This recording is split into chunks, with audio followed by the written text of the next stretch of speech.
always used to lay you clean up the messes. Down on my knees, thought I couldn't stand up on my own. Turns out sometimes you're stronger alone. Hey, Mike Shimwell here, host of the Shunned podcast. If you want to tell your story, buy a t-shirt, maybe some merch, maybe get some additional resources, you can do so at shunnedpodcast.com. If you want professional help to heal and recover from life in a cult so that you can figure out who you are and what you want out of this life, or maybe you just want to figure out where the patterns from the past might still be showing up in your life today, you can find help at exjwhelp.com. Again, that's exjwhelp.com. And every episode of the Shun podcast has helpful links in the podcast and YouTube descriptions. So if you need something, you can always look there. And now let's meet our guest. My name is Jason. I'm 41 years old. I used to be a Jehovah's Witness, and I'm shunned. All right, Jason. So how'd you come to be one of Jehovah's Witnesses in the first place? I was born in, like most other people. All right. So it's kind of all you ever knew then. How far back in your family does it go? I 3 generations, I guess. Both my grandmothers and my dad and mom came in all at the same time. My parents were in their early to late teens, I guess, when they came in. I don't know the exact dates. They never really told me. But on my mom's side, it was her oldest sister, my grandmother, and her dad, his sister, and his grandmother.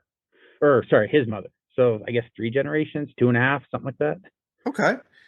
And so did you because of that, did you have a big JW extended family?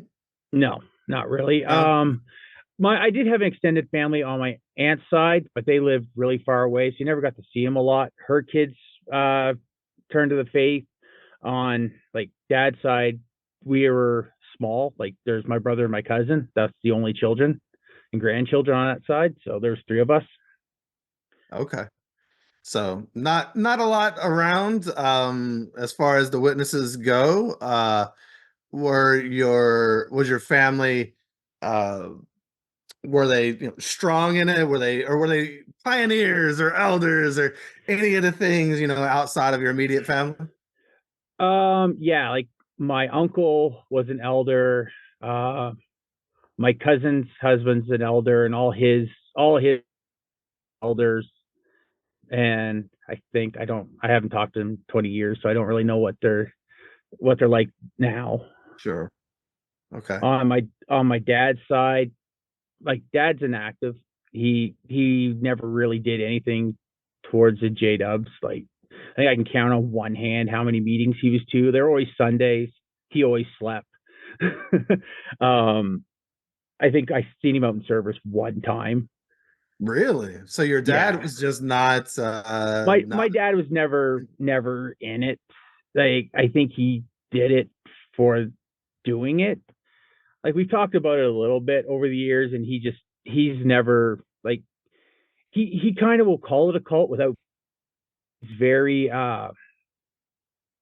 he will be understanding of it. Like my grandmother was super devout, like crazy devout. But so he was very supportive, like make sure she'd get to her meetings and stuff like that. But apart from that, I never really seen him that much at the hall. Like I said, he'd show up 1 or 2 Sundays a month, and most of the time he was sleeping because he worked nights.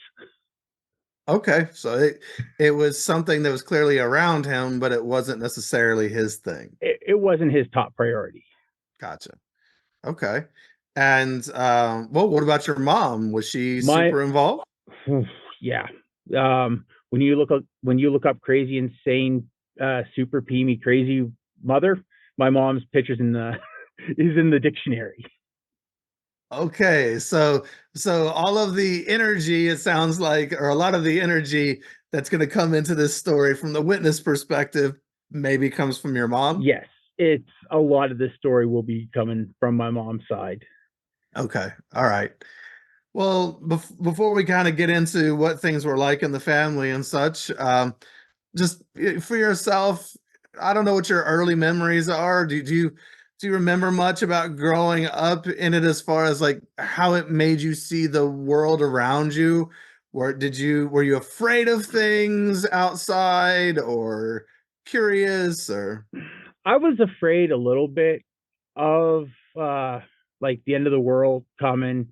Uh, you know, environmental events would happen that made me think Armageddon was coming, and it was, and it was, an environmental event. You go to bed at night scared. Uh, Different things like where we lived in rural New Brunswick. We had mice in the house, and I remember thinking they were demons and freaking out that they were demons, but it's mice running across the floor of the house. Like different little things like that, like those little quirks. Just being terrified of stupid things when it can be immediately explained away that it's just there. It's nothing supernatural. It's not biblical. yeah, so it is amazing how much importance they put on demons, isn't it? I mean, they Oh use a my, lot of fear around anything you didn't understand or heard. I mean, it could be demons, and it's because you bought something from a secondhand shop and you brought demons home on your toy or your yeah. CD or whatever. I've heard the story about my great aunt who was an amazing artist. She could paint like amazing, and she bought a Ouija board because it had a great back and like a perfect backing to make this painting. So the story goes that she did this painting, and every day the painting would be twisted or bent or upside down. Like, and so it was demonic. I'm pretty sure it was her husband fucking with her. Well, that or it was just completely fabricated because people do that at times, or Absolutely. Kind of like I don't know, the maybe it was Smurf humid lore. and it was warping. Yeah, like it's. I remember that one about the Ouija board. Or my mom said the demons came where you could hear them at night rattling through the house, and they pinned her down in bed. And I'm like, you sure it wasn't your brother or a rusty old stovepipe you heard? Yeah, yeah. Um, yeah, it's used to stoke a lot of fear in Jehovah's Witnesses and to again they sell you the disease so they can sell you the cure. They make Yeah, you afraid of one side of the supernatural so that you need the other side to protect you, right? and it's call out Jehovah's name and you'll be saved. But It they're doesn't not work. superstitious, right? No, not even a little bit. Not even a little bit. No, no, no, no, no. Um, did you, when you were growing up as a little kid, knowing this, did it make you feel special? Like I have the truth. I'm one of Jehovah's chosen people. I'm special. Or did like sometimes people will feel a little bit better than maybe their little worldly compatriots at school or whatever. Like, how did it make you feel? Did you feel good being one of Jehovah's Witnesses? Yes, when I was young, it gives you a certain superiority complex to Yeah. begin with, which then they'll beat out of you because you're not supposed to have that. Um, but yeah, like I always thought I was better than everybody, and but I mean, as a kid, yeah, it was you had that superiority complex. Like the couple friends at school you would have, sorry, acquaintances, they're not friends. Right. You always kind of felt better than them, even though you're getting bullied because you're J'd up. I'm still better than you. This is my persecution, getting the crap kicked out of me every day. Yep, pretty much. And I mean that's how it works. Isn't it amazing how on one hand you can be taught that you're so special. On the other hand, you can be treated so poorly by other people who don't think you're so special. Yeah, And at the same time, Jehovah's Witnesses are telling you you're so special. You alluded to it already. You're also just a good for nothing slave of Jehovah. yeah, So don't feel too good. So it's all part of the exactly. gaslighting. It's very, very confusing, even as a kid. Oh, it was hard as a kid. Like I was so embarrassed starting school every year, having to go to the teacher with that stupid blue brochure about school, and these aren't the holidays you're going to celebrate. You're not going to do this, this, and this. Every year for 8 years, I had to do that. And even if I had to teach her for the twice for 2 grades, I still had to give her that stupid brochure. And you feel 2 inches high. Half like this is what I can't do. And were you made so for the uninitiated, those brochures explained what Jehovah's Witness children are and are not allowed to do. Absolutely, yeah. And you would have to go prep your teacher at the beginning of the year to let her know from that brochure, him or her know from that brochure. Did your mom Yeah. or dad, did they come with you and help you do this, or were you as a Mom kid mom would doing I would have to hand the brochure to the teacher, and then mom would it? lay down the rules of Okay. what we could and couldn't do. Yeah.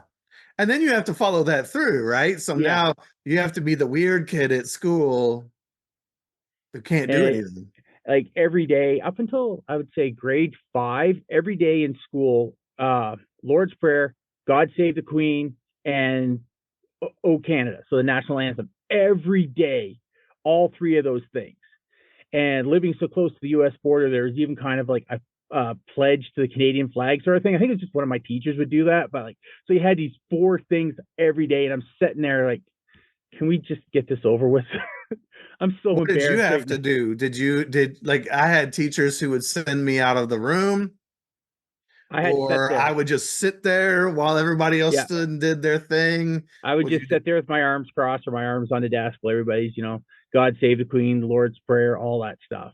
it's brutal, isn't it? It's so uh, not debilitating. Like, it's just bad, like for your psyche, just sitting there, just getting clapped on by these kids because you're the odd man out. You're this weird goober kid sitting there not doing any of this stuff, and it doesn't hurt anything. Which is Yeah. funny because I can't say the Lord's Prayer, but I'm supposed to be religious. Well, you can say the Lord's Prayer, but only in the context of Jehovah's Witnesses. And Yeah, even then, you're really not supposed to say it because it's kind of a rote thing, right? And you yeah, don't want to repeat yourself in your prayers. yeah. Like I said, it was just embarrassing being Yeah. like having to sit through that. And then later on, just sent to the hall for stuff. So now you're out there with the kids that are doing bad stuff, but you did nothing wrong. You just can't go to you can't have a birthday party. You can't be at the birthday party or the Christmas pageant or Halloween or Mother's Day or Father's Day or St. Patty's Day. Or I don't know, maybe there's some Canadian holidays as well. Not Memorial, Victoria Day. I guess it's the same day as Memorial Day. Victoria Day, like all those different things there. And just standing out the hall looking at my square piece of wall. Yeah, it's like you're being punished. I was being punished for doing nothing, like for doing nothing wrong. Yeah, And like because I you had, can't celebrate. yeah, and I did have teachers that despised the witnesses. Like they straight up hated them. And so like they focused on me pretty good on their hatred, a few of them. No, I had that as well.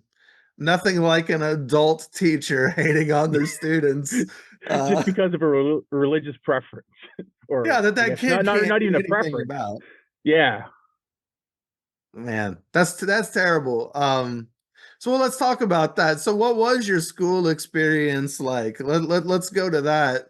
What was it like for you as a little JW kid at school? horrible. My school was a rural school. Um, like my last class in that school was 6 kids. I think there might have been 100 kids total in this school, Wow. and there was 3 J Dubs, myself, my brother, and my cousin. But my brother and cousin are 4 years younger than me, so I never really. They were always off with their classes, and I was by myself. So yeah, it was pretty lonely and sucked. And can I ask, so how many siblings do you have? I have one brother, One just brother one. who's, you said, 4 years younger. Yes. So then were you expected to kind of pave the way and set the example in school as far was Yeah, there pressure on you? there was a bit, if I remember correct. My mom always said I had to be. I was like, uh, not beacon, but like I was, I was supposed to be the example to follow, You had to like and like, light the way. yeah, exactly. That's what I'm looking for, and for him to follow behind my cousin because I came before them, so I was to set the example of what the J Dubs were supposed to be in school. No pressure, right? Not even a little bit. Just a little kid trying to go through school already weird because you're the JW kid, and now you're also supposed to set this example for everybody else. Did you have friends? Did you feel like you fit in at all, or was it I always had just kind of awkward? I had two acquaintances. They were twins. They were kind of the outcasts too. So I hung out with them at school, but I wasn't allowed to hang out with them outside of school until I convinced one to. I was like, "Can you just come study so you can hang out at my house? Like, just please do this for me." So he So you lasted. got some kid to study the Bible with you, I think it was so a Bible that storybook. Yeah. the Bible storybook, so that you all could hang out. So, but my mom figured that out within the second run because, like, the first one we kind of did it for like 10 minutes, and then we just started playing Mario Kart or no, Super Mario Brothers or something, one of those old Nintendo games. And after that, the second one, she picked him up and she sat there and waited for the study to be done, and then she took him home. Wow. So first of all, it's not lost on me that when I said that about you having friends at school, you immediately used that term, right? Acquaintances. Because as Jehovah's Witnesses, you're not supposed to be friends with anybody who's not a witness. So at best, you have to call them acquaintances, and that's as far as you can go. And then in order to have any association with them, you have to basically get them to study Jehovah's Witness propaganda. And then your mom catches on and is immediately whisking the kids away when the study is done. Yeah. That's just so isolating for a kid, isn't it? Oh, it sucked. And like, because like I said, rural New Brunswick, we were out in the sticks. Like, I never even had cable until I moved to the city. Like, there was nothing out there. One way road that ended at the U.S. border. So like, I had no friends on this road or anything, and it was just, yeah, it was lonely. So mostly you and your brother, I guess. Hmm. When my brother and I were at peace. Most of the time we were at war with each other. It's my dad's always said that he could sleep while we were yelling and screaming at each other. It was when it was quiet is when he couldn't sleep. Like, we fought Mm, right from day one. okay. Well, let's talk about that a little bit. So let's talk about what the atmosphere was like at home. So what was the temperature of the room growing up, so to speak? Ice What kind of cold. house did you live? What, ice cold? We lived in a converted cabin that my parents bought and then added on a section to it to make bedrooms. My parents hated each other. They No, they should have never ever been married. They got married in '76, so take that number. Everybody's supposed to end the world '75, and they didn't. So they got married in '76. Uh, Okay. and like, being that the dating pool's not huge in JW land to begin with, like, they were just a bad match. They should have never been together, especially with my dad not wanting or inactive with the religion, my mom pushing it, caused a lot of confliction. He would choose work and provide for the family over going to meetings, which is something as a child I couldn't understand because we were always taught Jehovah will provide. Well, Jehovah doesn't provide the mortgage payment or the hydro bill or put groceries on the table. Nope. No, he doesn't, does he? I mean, I know it always was interesting when my dad would lose his job, or well, his companies would go on strike a lot, Hmm. and he would like Pioneer or something. I'm like, why don't you go get a job? I'm a child watching this. Like, why don't you go get a job? Why don't you do something? Why don't you Yeah. get a side hustle? I don't care. Cut grass, do something so we can eat instead of he just never wanted to. I don't know. If he lost a job, Jehovah was going to provide somehow. Yeah. Okay. Yeah. Never Dad, super did. no, like, I'm always happy that my dad did the best that he could with what he had. As an adult, I understand that now. As a Sure. JW kid, I thought he was the worst person in the world for not, why aren't you coming to meetings. This would all be fixed if you just come to meetings. You know, like, why are you sleeping through the day? Why are you leaving to go across the country to go work? Like, you know, He just was trying to provide. yeah, he was just trying to provide. And as an adult, I understand that now. But that was a hard one as a kid. And my mom and him always arguing, always fighting. You know, like, again, like I said, they weren't a good match. My dad cheated on my mom a few times, at least. Um, I possibly have a half brother that works at my company. We've never talked, but I know I went to school with his brother, and that was always a rumor that his youngest brother was dad's. So Wow. yeah, So did your dad ever get he did get disfellowshipped? he got disfellowshipped in 2002. He was disfellowshipped officially. Okay. But this But wouldn't I have been guess when you were growing up. he'd been reproved a couple times for smoking and, you know, stuff like that, like stupid stuff like that. But officially, he was done in 2002. Okay. And so your mom kept he would cheat and they were fighting all the time and she would keep taking him back. I guess. Hmm. It was one of those things. Like, after my parents broke up, I didn't really want to know about it because I'd seen enough as a kid that, you know, they weren't happy. They weren't a good match. Like, chemistry's everything. Like, my mom repeatedly reminded me as a kid that if she would have called the wedding off like she wanted to, I wouldn't be here. Like, she'd threatened to call the wedding off a couple times. Okay. Wow, that's kind of a double whammy there. She managed to get at him and you in the same Yeah. breath. All right. And in what context is your mom reminding you that you may not be here if she had done that? I guess they wouldn't have gotten it on, and I wouldn't have been born. Well, no, I just meant like she's almost kind of taking a stab at you too. I don't think she was doing it intentionally, but my mom is like a textbook narcissist, and Well, I there you honestly go. think That's what I was thinking. like a lot of the stuff she says, I don't even know she realizes she's saying it.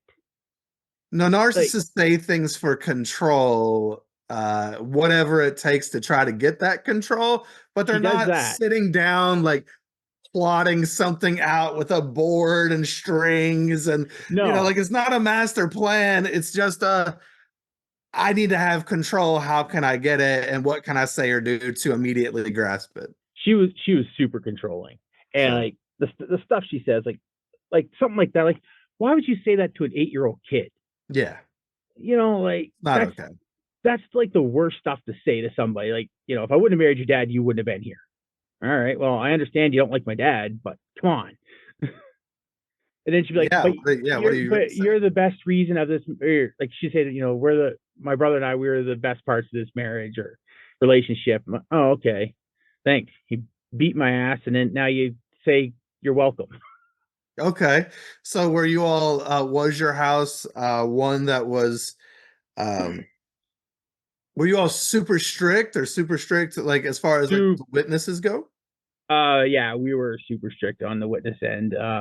Like, all the stuff like that you have always heard about, you know, Ninja Turtles or rap music or uh anything like that. Like, my room was not a safe haven. My mom, I actually think, enjoyed searching my room, which led to ingenious ways of hiding stuff.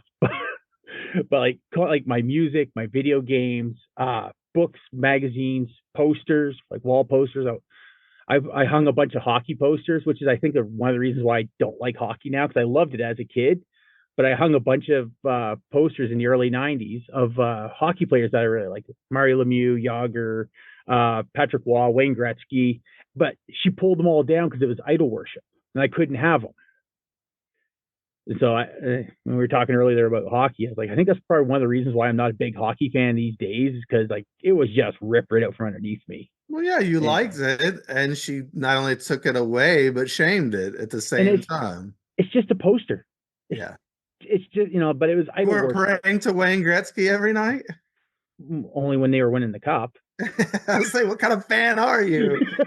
Uh, No, that it is. I mean, you can see how completely overboard that is, Oh right? I yeah. mean, that's ridiculous. And like my music, my CDs, she would go through them, read the lyrics of all the songs. If there was like suggestive cover art, uh, like they would disappear. Like I remember, excuse me. I don't know if you listened to Savage Garden in the '90s, but their first album had like two cherubs on the actual CD, like naked cherubs. Nope, that CD's going because that's nudity. But but but I like Savage Garden. I Like just rap. remember that whatever song they played on the radio. Yeah, like it's one of my '90s guilty pleasures. That band, and I was like, why are you throwing these CDs away? I pay for this stuff, but magazines are another one. Like car magazines, I seem to be able to get away with if they weren't like the too racy ones. Like Sure. I had a lot of my dad's car magazines from the '60s and '70s and the bikinis and high cut dresses. I wasn't allowed to have those. Gotcha. But Motor Trend or Road and Track, I was it. Yeah, you Like didn't have those. Lowrider magazine or something like No, that or back in Easy the day. Rider Chopper magazine or anything like that. Well, sure. So did were you all did you were you the family that was at all the meetings? Did you study for all the Hmm. meetings? Like, did your mom make sure that you all had this routine down where the witness life dominated? She tried. She forced us like Saturday morning when I wanted to get up in the morning, eat cereal, and watch Saturday morning cartoons. No, we were out in service. Any day off in school for holidays, out in service. Saturday night, instead of watching Hockey Night in Canada, we had to do the Watchtower study. Prepare for parts. She was a little lax towards the Tuesday. It was Tuesday night at my hall, but the school and the service meeting, I guess, Mhm. is what it was back then. She was a little more lax towards that. Like I didn't have to prepare for every part in case there was a cancellation, or I didn't have to do that. But the Sunday meeting and the personal study and all that stuff, it was drowned into us pretty hard. And I'm guessing so your mom was taking the lead and all that, right? Absolutely, yes. So did that cause a problem or did she put your dad down or anything around Oh you yeah, guys because he wasn't taking the lead spiritually? she would. It was very passive aggressive most of the time. A lot of times is in his face about it. Like I remember he was leaving for work one night and she was like arguing with him, like, why can't you stay 1 hour and do this watchtower study with us? And he just left. Like this is one of the millions of fights my parents had. Gotcha. Because that's gonna be tough. You're really your dad's technically a witness, but I guess you're living in a divided household, Yeah, as Jehovah's Witnesses would say, and your mom probably really wanted him to participate and to take that lead. And so since he didn't, you were stuck with her. yeah. And as strict as she was really going to go gung ho on you all, wasn't she? Absolutely. Like we had to always have multiple comments prepared. Like it was a type where you read the Watchtower, then you got to read all the scriptures, and if there's any footnotes for uh, documents afterwards at a certain publications, you had to look that up. And no, this sucks. I don't even like doing homework. This really sucks. Okay, so school isn't exactly a safe haven. Home isn't exactly a safe haven. Oh, and I guess you say you and your brother were at each other's Yeah, throats, we maybe were not always all the fighting. time, but Yeah, most of the time we were fighting. We never got along. Like we never like we've settled our differences in the last year, but like, we had up until that point we never ever got along. well, and I mean, when you grow up in a home where your parents are fighting and not getting along, oftentimes the kids will reflect the chaos, that Yeah, is ensuing in other parts of the home, and there's nobody's happy, which is really sad. yeah, and like my parents broke up. I moved away, and within a year of me moving away, my mom shipped my brother off to me, and he was 15. So I ended up raising my no 14. Wait, yeah, 14 or 15. So I ended up raising my brother. Wow, that's quite an event, and I'm sure we will get to that here as we go through a little Oh, yeah, timeline. that's a fun one. She shipped your brother off to you. Wow. Okay, well, we'll get back to that. So home not a safe place, school not either. What about the Kingdom Hall? What so when you always were you all it sounds like you were pretty regular Yes. at the meetings and such. Did you find any friends there? Were there any other young people there or anything? There was kids my age, but they didn't live up to my mom's expectations. So I wasn't allowed to have any of the like I'd have go hang out with some of these kids once in a while, but when it came to deep friendships, no, I didn't have any. Like if there was a congregation party or event or something like that, I get to hang out. But again, now I'm like the quirky kid, still has no friends. They're not as zealous as they're supposed to be, or they're bad association. So yeah, It's they were around, but it's not like you were close to anybody. yeah, and like they were in the fall, like they were in the most of them came from the next town over where the Kingdom Hall was. So I never even got to see them because they were so far away. Like a couple of them I didn't even go to school with until my last year of school in grade 8 when I went to the junior high. So who'd you play with growing up? Did you have anybody to play with, or was it really just you and your brother? I mean, You and my brother and myself, and when my mom and my aunt weren't fighting, my cousin. okay. And like we'd go to my grandparents. Like we spent a lot of time at my grandparents' house. Like they had my grandparents on my dad's side had a potato farm, so we were able like there was lots of room there to go have fun and play. And most of the time is we played by ourselves in the forests and you know pre-technology years in the dark times. In the dark ages. uh, hey, quick announcement here. If you're enjoying getting to know our guests today and you'd like an opportunity to know them better beyond their story here, I actually have another podcast of sorts called The Back Room. Yes, like taking somebody into the back room at the Kingdom Hall. I'm taking each guest now into the back room and we're going to have a little conversation. 5 quick hitting questions and answers from them about subjects and topics that maybe we're not always discussing here on the podcast. So, if you'd like to get to know them more, you have an opportunity to see a little video of each individual from the time that you join. And you also get to interact with these individuals because if they're willing, of course, if they're comfortable, we'll provide their socials and you guys can connect. And support one another and maybe you make a new friend out of it. I don't know. But I know people really connect to a lot of the guests here, and it's a great way to connect even more.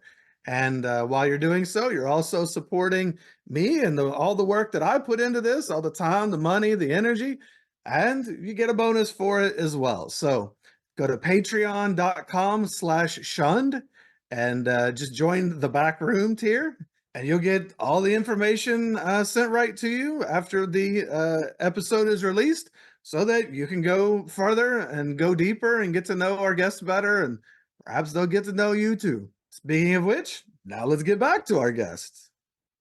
Well, I Maybe mean, I'm glad you guys at least had each other, you, your brother, and your cousin to some degree. Did you get along with your cousin pretty well? 'Cause I know you and your brother had we beef at times, sometimes like my cousin was he was an interesting person because he came like his dad was an alcoholic that was disfellowshipped and abandoned them, and so he had his own issues even to this day. I guess like the last time I talked to him, he's got his own issues to deal with, and so like we would get along, but then we wouldn't get along. We would fight, then we would be fine, and yeah, yeah, there's really a lot of fighting among Jehovah's happy people. right. There's a Like we're supposed to lot be of happy. families that are really struggling, and a lot of people very isolated and without friends in the most loving organization on earth. It really is. Like I mean, one positive note that I came out of it. Like, I mean, I wound up with an imagination to rival, Stephen King, because all you've got yourself. You've got yourself in 200 acres of forest. Like, figure it out. So did you what did you do with your imagination? I mean, was it just you playing by yourself, or did you I do I anything was specific? I played by myself. I was a nerdy Star Trek kid. A lot of the stuff was based around Star Trek, Stargate, Star Wars, stuff like that. I love sci-fi. Like, right from a kid, I always loved sci-fi because for some reason I was allowed to watch Star Trek as a witness. You're allowed to watch Star Trek. I don't understand that at all. Yeah, we watched it too growing up. Yeah, they would allow that. I'm not really sure why. I guess phasers, and I I don't know. It wasn't I bloody or anything, but no, it like, I was, mean, compared to a lot of stuff out there, it's fairly tame. But I yeah. mean, I'm not allowed to watch Ninja Turtles or GI Joe, but I can actually watch a space show where they're fighting, they're doing ship combat, and ground war. I guess that's more Deep Space Nine, but stuff like, and yeah, I'm allowed to watch that, but I can't watch certain. Again, like I say, Ninja Turtles, GI Joe, Captain Power, all that stuff I wasn't allowed to watch. Yeah, I mean, I'm right there with you. Same in my house. I had my GI Joes taken away because I was a 8 or so when my parents became witnesses, and I had all the toys of the GI Joes. I had the aircraft carriers and like Nice. all the stuff, and all that stuff went away. I was left with the figures, but they took all the stuff, all the fun accessories. So I remember I had a G. I think one of my friends there, like one of the twins, had given me, I think, Snake Eyes, maybe GI yeah, Joe figure, yep. and I think I had that for all of 15 minutes, and my mom found it, and it was gone. It was in the garbage, and I'm like, well, at least let me take it back to the kid if I'm not allowed. Like, he just gave it to me. There was no swords, there was no guns. It was just the figure, and yeah, no, I wasn't allowed to have it. Really kind of a good example, I guess, or to go along with what you've already stated, is just the level of control it sounds like that your mom was exerting. She was right there on top of everything, making sure that nothing, well, trying to make sure, I'm sure something did, but Oh trying to yeah, make sure that nothing escaped her purview and her judgment. oh yeah, like she was on top of that constantly. Like I said, I had nothing safe. Like, I learned to hide stuff in ingenious ways to keep it, and stuff as simple as Street Fighter, or Mortal Kombat, or Ninja Gaiden, stuff like. Okay, Mortal Kombat kind of pushes it, but I still had it. Oh, you got away with that. I had stashes underneath my desk. Like, I'd make like these pockets and duct tape them underneath my desk, or I'd hide them. I had stuff hidden out in the woods in Ziploc bags. That's not normal. It's just like, I feel you. I knew where there was a void in a ceiling, and I hid some stuff up there. Yeah, You have to learn to hide anything that you're gonna have that you want, because it's like the warden's gonna come through your room every yeah, so often and contraband. turn it all upside down to see what's there. I I remember the day she found my MC Hammer. Please Hammer, was it Please Hammer Don't Hurt Him album? Like, we're talking the tamest of rap music. Hammer's a pastor, for Christ's sake. But it's rap music. It's the devil. And away it went. Well, yeah, that I guess this is just the shame of, yeah, maybe she was just ashamed that we as kids are listening to like MC Hammer. That's that's the music that you've chosen. No, I loved all that stuff as a kid too. Oh It's yeah, it was it's funny. great.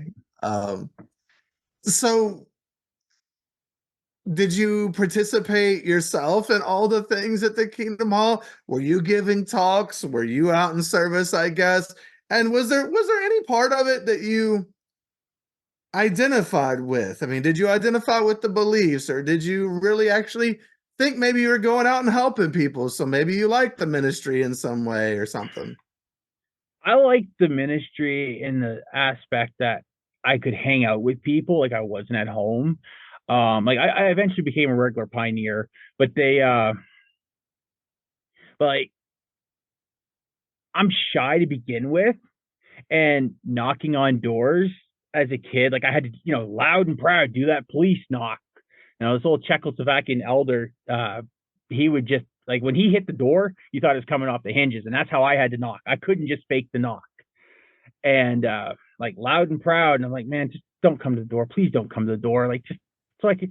But I got to hang out with witnesses from my congregation, so that was a plus side. And sometimes it wasn't with my mom or my brother, like I was by myself, like growing, like later on in life, once I 12, 13, I was starting to be able to go out without mom and my brother, which is a way to get away from family. Like even though it's incredibly tough to do, but at least I was away from people. Like I got to hang out with people, and on the very rare occasion when there was another kid in the car, that was the bee's knees. Like I got to hang out with someone. Like I can't hang out with them at home, but in service it's okay. So that was always nice. Oh, wow. Yeah, I'm sure that was nice, but that also kind of has to be confusing as a kid. Like you said, your mom's telling you these other kids are bad association in some way. So you can't be friends or hang out with them at home, but yet you can go hang out in a car group with them. Yeah, exactly. Because I had three sleepovers my entire life with witness kids, so that's it. That's all I had. My brother had his best friend that came in later. Like I was already in my early teens when that family moved in, so he was able to hang out with more kids. But for me, it was always the same. Like, oh, they're not doing this, this, and this, or they're all in trouble. You're not allowed to hang out with them. Blah blah blah blah blah. So when I did get to go out in service, it was a nice change. And then there's the cool families, they're the more liberal families. If you kind of weaseled your way into that car group, you're going to go car shopping with this one particular family. I actually have a story about that. We actually did go car shopping. You go in car shopping instead out in service? Oh, that's awesome. I love all the ways Jehovah's Witnesses find to like pad their time. And like while they're out, they're dropping their laundry off in a place or doing whatever. You all went car shop, but was at least service car shopping. Absolutely. He ended up buying a Honda Accord. That's awesome. Most Yeah, fun no, day out in service ever, probably. it was one of the best days because like we went into the city, like the bigger town that had a Tim Hortons. So we got coffee, and then we went to the Toyota dealership because he had this Honda from another Honda dealership. So he went to Toyota, dropped it off, and we went and took the Toyota Camry out for a drive. So did you have many people in your Kingdom Hall? Because you're talking about a school that sounded like it was super small where you lived and when you went to school. Was your Kingdom Hall very big? I mean, how many people were in it? At its peak, when they built the new hall, I think we had 100 or 90 publishers at its peak. Oh, okay. But in that area of New Brunswick, there's not a lot of work. So when certain things started drying up for work, the hall dropped quick. Like when I moved away in 2002, they were down to like 60 publishers. Okay. Like people were just leaving. All was left was the old retirees on their pensions and people that had jobs before they came into the witnesses that had their pensions. Like those are the only ones that could afford to live in this area because there was just no work. Okay. All right. So let's get back to just little Jason's life. So what was kind of the progression of things for you? We've talked about the different aspects of life, but were there any seminal moments growing up or leading up to, I don't know, what age were you when you got baptized? I was 12 when I got baptized. Okay. So was there anything, pre-12, anything that happened that was of significance in your life? Uh, I mean, there was one thing that happened. It's not a great example, but it was one of those things where they used it to um, iterate that Jehovah's always watching you.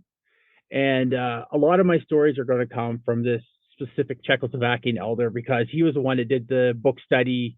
Our little sleeper cells for when the world ended. Meet at their house. In the houses, Yeah, yes. it was winter time, and he went. He took me as my mom, his wife, and another older sister in the car, and this would have been, I don't know, 87, 88 ish. And we go up to this house. It's wintertime. The guy's coming out, getting on a skidoo to go somewhere. And he's like, listen, I'm not interested. Just turn around and leave. All right. Well, this guy didn't take no. He liked to argue. I think at one point he might have even started studying to be a Catholic priest after World War II. Maybe the details are a little fuzzy, but he loved to argue and did not take no for an answer. And he started again, and the dude's like, listen, I'm telling you right now, walk away. And he keeps going. The guy like leans over his skidoo, pulls out a 12 gauge sawed off, racks around, points it at us, and he's like, leave. And I was 6 or 7. I was scared. Like I was already in the car. He's still arguing with this guy. Like the guy's got a shotgun pointed at his face, and he's like still arguing. And I'm back in the car, like freaking out. And it ended up, I think that night, that guy shot us, like robbed the place and shot someone. And so they always, Jehovah was backing you.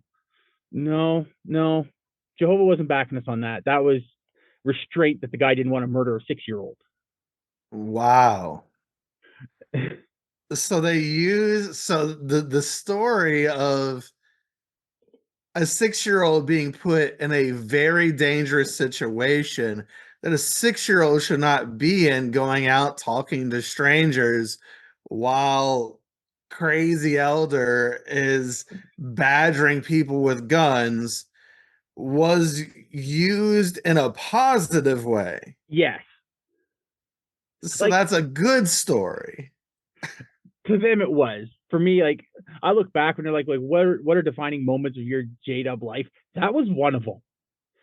Like I was 6 and I had a shotgun pointed at me.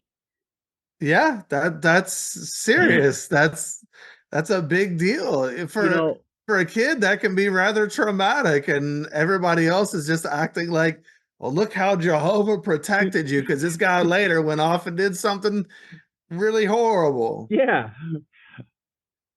Wow. That Yeah. was a good one. 'Cause, like, I mean, I understand this old Czechoslovakian guy. Like, he faced down Nazis. He faced down the Red Army. Like, the guy's got stones, but not me.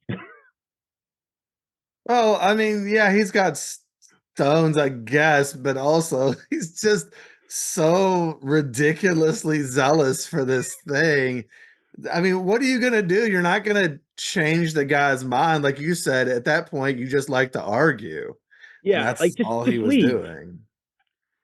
And like that was my philosophy into ministry. They always talk about the quality of your call, or your household, or your door. No, mine was sheer quantity. I'm not interested. Okay, cool. Next. Yeah, you're not gonna change anybody's mind arguing with them. Yeah. Uh, yeah, it's really interesting to look at things like that. My wife and I, um, we saw a couple carts out. I didn't have mine with me, but we saw a couple carts out in some new places where I'm sure I will be meeting them soon. But we were just talking about how odd it looks where they were located. And we're talking about, just as Jehovah's Witnesses, just the way we would move through neighborhoods, and we would park in front of people's houses for weird amounts of time and write things down and talk, and then go on to the next and the next. It looked like we Yeah. were casing neighborhoods. In business suits. They probably Yeah, thought we were the it's CIA or very something. weird behavior. And Yeah. then you're talking here about being a 6-year-old kid out doing this stuff. It's really weird. You don't It, normally take 6-year-olds to just random people's houses. that aren't your parents. Yeah. Yeah, You know, and you weren't even with your parent there. no, like my mom was in the car with like 3 other women. It was just my turn to get out of the car with this guy. And yeah, you know, that was Very one of the times I was strange. very happy to have my mom close by. I bet. So you make it through that experience and learn the warped lessons that they'll try to teach from that. And so you move on and you eventually do progress towards Yeah, baptism at 12. So can I ask what led up to your baptism? Why did you choose to get dunked and make it official? natural progression, next level. Uh, that's what you had to do, I guess. It was Um, expected. at Now, I say that with knowing more as an adult, but as a kid, that was all I wanted. Like I've heard you say before, like we weren't allowed to have any kind of um, pride in anything. Baptism's a pretty proud moment, and it's one of the few times as a witness that you're center of attention for all of an hour. But I mean, it's that one time that you just want that uh, applaud or appreciation. Yeah, everybody wants to be praised at some point, and this is the Yeah, one thing you can do that will make other people proud of you and yeah. happy, and they'll say, good job, or maybe you'll get a little gift or get to pick out where you go to eat for dinner or something. I got a black leather bound Bible. That was my Hey, I didn't get anything, but at the same time, maybe that was better than just getting, oh, look, I got a Bible. But again, but as a kid, it I'm meant getting this leather. something to you back then. Yeah, like it's the Yeah. deluxe model. It's not that cardboard one. It's the deluxe model with the gold leaf. Yes, the one that even flexes. Yeah, exactly. Yeah, nice. Moving on up in the Bible world there. Right? Yeah, no, I had been talking about baptism up at that point, and then my mom applied for a pilgrimage to the Bethel in New York. So that so we ended up going to the Bethel in New York in '95, right before I got baptized, and that's when I really started going over the questions. Like we're in Jehovah land, and this is where all the magic happens, and you just wanted to be a part of it even more as a kid. So she was applying to go just visit? Yeah, just like because I don't know how it went, but she had to apply to go on like this bus tour. Like they only pick certain people to go. Oh, yeah, you have to be in good standing or Yeah. whatever, So yes. somehow we managed to be in good standing enough that my mother, my grandmother, and my brother and I, the four of us, we got to go. I call it a pilgrimage now. Before that, it was a bus tour. I called it a pilgrimage, and like go from New Brunswick down into New York. Like we did a few touristy things on the way down to New York, but then we got to go to Brooklyn and Patterson, whatever else they had back in the '90s. I can't remember. I just remember the big building in Brooklyn and the farms. And other than that, I can't remember what it was. Okay, so that moment was a pretty big moment for It was you then Yeah, leading up because to it. it ended up being, I think, a third of our haul was on that bus tour. So then I'm going through the questions because like, oh, this, like, you're just being nailed by this JW propaganda at every corner. Like, you know, I got in trouble because I brought my cousin had given me a watch. Do you remember like back in the '90s those Tetris watches that you got where you could play Tetris on your wrist? Oh, yeah, I wanted one. Yeah. So he gave it to me because he's like, this trip is going to be boring for you. It's like, here's a Tetris watch. That lasted for about, I don't know, an hour till they found it and it was gone. Like They I had to took read. it? Oh yeah, they took it. I mean, it's Tetris. It's not like But this trip was all about Jehovah, and this isn't part. This oh, isn't Jehovah. literally, so then literally even the drive down there had to be about They Jehovah. were they were singing. They were conducting meetings on the buses. Man, I'm so glad I never went on one of those tours. But now I've this always heard, but I never went. Wow. it was the exact same thing when I went to France for an international convention. Like Yeah. the bus tour, the singing and the chanting and the doing the meetings. Like it's like it's a bus ride. I understand it's boring. Bring a book.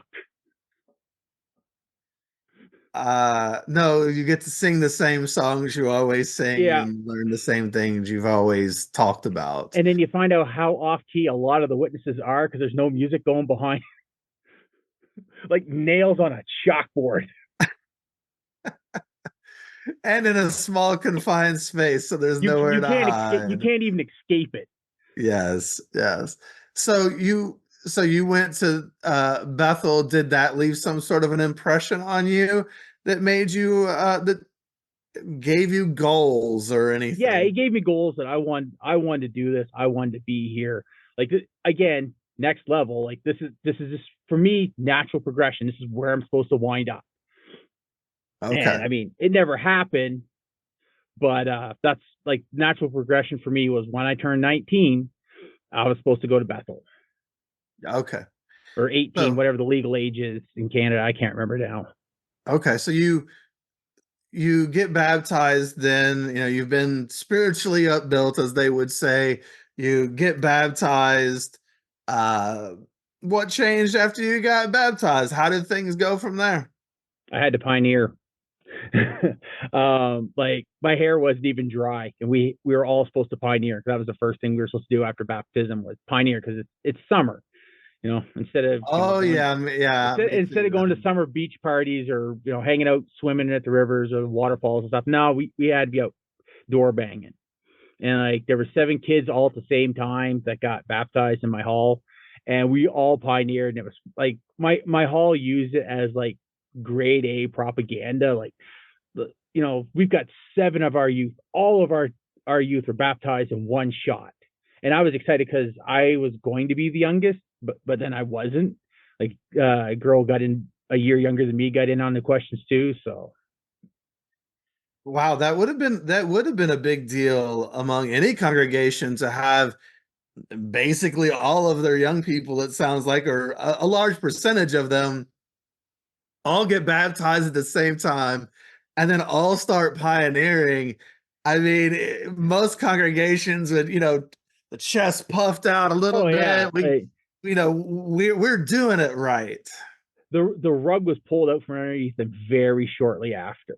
Um, yeah, I would say inside of 3 months, uh, people were starting to get disfellowshipped, and there was like a mass reproving and disfellowshipping event that I wasn't a part of because my mom wouldn't let me hang out with any of these kids. So a lot of them got in trouble for going to crap. What was it called? My buddy just told me about. He told me about it was like a much music video dance or MTV like where they where the community has like all the monitors up and just music videos for a dance party. And a bunch of them went to that, and that's what they all got in trouble for. They got in trouble for dancing. Because well, it's much music MTV, like dance stuff from the '90s, pretty racy, It and was they're provocative very dancing. provocative. I mean, nothing like Janet Jackson and Madonna on a 15-foot jumbotron. Sure, sure. And there was other stuff that happened. Like that's their stories, like that they all got in trouble. A lot of them moved. Parents, one family packed up the 2 kids and moved across the country before they could get indicted.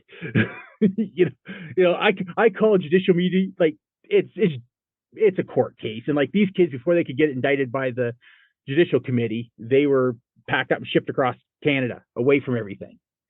Wow. So all of these kids, they're pressured into this thing, or like you said, it's next step. I mean, we all knew what was expected of us at some point, and so they take this step, and then no sooner do they do so than they do something that could get all of that reversed, basically And in an then really instance. in The trouble. praise is gone now. Yeah. Like I remember Wow. reading the questions on the bus, and there was this kid, he was a year older than me. And I said to him, like, I'm like, why aren't you going? Like, because he's like, oh, you're doing the questions. I'm like, yeah. I was like, why aren't you? Like, that's what we do. And a 13-year-old looked at me and he said, I don't want to get baptized because I don't want to get disfellowshipped at 13. Well, guess who was standing in line with me to get plunged? Like, when I found out he was going, I'm like, but you just said you didn't want to do this. And here you are, like those words a 13-year-old saying that, I don't want to be disfellowshipped for getting baptized. And he was the first to go. He was disfellowshipped. We were baptized in July, and he was disfellowshipped in September. Like on an entirely different than everything else that happened. It was something later on the line that I found out right before he passed away a couple years ago. Well, definitely sorry to hear that he passed, but it's so sad that kids are pushed into this. I mean, don't they even talk about in the baptismal talk, I believe they will, or the pre-convention talk, they'll talk when they talk about baptism, they know that people don't want to get baptized because then disfellowshipping is on the table and you can be shunned. And so they'll address that and they'll spin it to where getting baptized is actually a protection for you. And it's protection because now you're terrified of getting shunned. Right? So you'll act right. You'll do what you're told. Like that kid that got baptized, like the last time I talked to him was in 95. We have Facebook message or text once in a while, MSN, but I never physically seen the guy again. 30 years later and he passes away is like, that's some grade A bullshit that they cast on people. Oh, absolutely. Yeah. I mean, that's ridiculous. These are kids. Yeah. And I remember being standing there was 200 people got baptized at this district convention, and I think maybe 10 or 15 was past 20. It was kids. Even I think I still have the pictures of my baptism somewhere, and my mom sorry, not my mom, but you can see just a row of kids heading to be baptized. And it's the proudest moment for Jehovah's Witnesses, isn't it? Absolutely. To have all those kids get baptized, but yet they would criticize other religions for sprinkling infants. Let's not pretend like a 12-year-old has his shit together and knows what he wants to do for the rest of his life. He's 12. Man, if this is any indication, I remember showing up for my last set of questions. So we were straight from New York, Bethel tour. And while we were there, it was the first time I'd ever seen a Toys R Us. And I went in there and I bought this Micro Machine set of Star Trek ships. And I showed up at my last set of baptism questions excited because I had these ships and I'm showing them off to the elder. He was, I think, 29 or 30, and he likes Star Trek. I'm a 12-year-old supposed to be making one of the most important decisions in my life, and here I am playing with toys. I want as a typical 12-year-old, here's my toys. Check these out. Is that any indication that a 12-year-old should be doing this? Hey man, Micro Machines were pretty cool. Damn straight. I still have them as a kid. But no, you're right. That you've got a kid about to make a forever contract with a cult and God, supposedly, and he's super interested in his toys, and you're like, yeah, he knows what he's talking about. He has understanding. He knows what he wants to do for the rest of his life. That's such nonsense. And I aced those questions because I learned very early in life, the questions are in the paragraph. Of course. They don't want your opinion. They want you to regurgitate whatever's printed in that. What was that? The little green book there. You're talking about the Organized to Accomplish Our Ministry? Is that the one from the 80s? That's the one that had the baptism questions. But... Yeah, that's the one. Okay. I think they just you had the paragraph, the question. Well, the answer's in the paragraph. I even found out at a pioneer school. I didn't have to spend hours and hours and hours researching all this stuff. The question's right there. Because they're going to tell you the answer. They don't want you to figure it out on your own. They just want you to say what they want you to say. Yeah, they just want you to regurgitate whatever's in that paragraph. Maybe put a twist on it a little bit with you, but for the most part, they just want whatever's written down. Yeah. Well, it definitely has to be in line with that, if nothing else. Yeah, exactly. So you get baptized, you immediately jump into pioneering. what? So dedicating maybe back then 60 hours of your life or so, 50 to knocking I on doors during the summer? I want to say 70. 70 a month? I think that was when regular pioneering was 90 or 100 hours and auxiliary was 70. It was right before they changed it. I know it And was 90-60 for a long time, and then it went to 70-50, I think. maybe that's what it is. I Like could be it's wrong. been a really long time. Yeah. So I did that 1 year, and then like every month, like they every school year or month where there was a holiday like March break or Easter. Well, this has 5 Saturdays, and if you do 5 Saturdays, 5 Sundays, if you do this, this, and this, you can make those hours. Man, is there any other person on this earth other than Jehovah's Witnesses? Well, I guess people might get no, they're not really going to because it's the weekend. It's not necessarily a work day. Just have it like the 5 weekends in a month. Who else is paying attention to that other than Jehovah's Witnesses? Because like that's more hours I can get out in the ministry on the weekends so I can get my time. Yeah, Nobody else cares about that. That's a very uniquely JW thing. it really is. And I was auxiliary pioneering whenever I could. Mom found it fit to pull us out of public school and to homeschool us at grade 8. I noticed that Uh, you said that you'd gone to school for 8 years, so I wondered. Okay. yeah.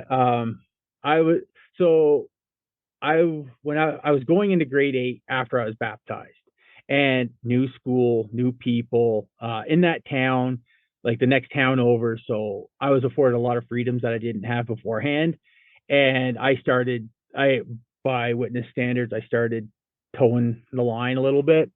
I was hanging out with some pretty rough people, as rough as 8-year-old or preteen teenagers can be. But like music, I was getting in trouble with more controversial music. I'd been accused a couple times of smoking cigarettes at a convenience store when it was just one of the guys I went to school with. He had taken my jacket and hat. Uh, Little things. I got caught hacking computers. Uh, yeah, Hacking computers, where? in the public school. Uh, Oh, okay. by that point, we had this computer room that was like, I mean, we're talking DOS 3 was like the pinnacle of their computers. Like, and I had gotten, you remember when AOL used to ship off the floppy disk? Like, oh, you have free internet to play video games for a Oh, month. yeah. So they came to, got one of those discs. And I remember the teachers, like the computer teachers, like, you guys can't put that in the computer. And we're like, okay, whatever, fine. So we did it anyway. And like we had to break the passwords and get into load this in, like ended up crashing the entire school network. Just so that we could try to play, like, I think it was like Wolfenstein or something, or Doom. Oh boy, you're gonna hear about that. Like when something like that happens, Oh yeah, you're doomed. like we're sitting there and he shows up. He's like, I gotta go on your computer or something like that. And I'm like, okay, whatever. And then I see him log into the admin side of it. So like the wallpaper changed on the computer, and me and the guy are like, oh, we're busted. We are so screwed. And yeah, sure shit. He looked at us. He's like, I thought I told you not to load this up. And how did you even get in here? Your password's password. So that's something like that. What were you still like 12, 13, 14, somewhere in Yeah, there? I've been like, 13, 14, I think at the time. Okay. So And something like that happens. What is the response from your mom and or the congregation to that? the congregation never knew. Okay. Um, I don't think mom knew either. Or if she did, I never got my ass kicked for Oh, doing I it. figured there would have been a letter that went home. That wasn't so bad. The accusation of me smoking, that got me in trouble. Like letters came home from school. The school called mom. We were smoking cigarettes.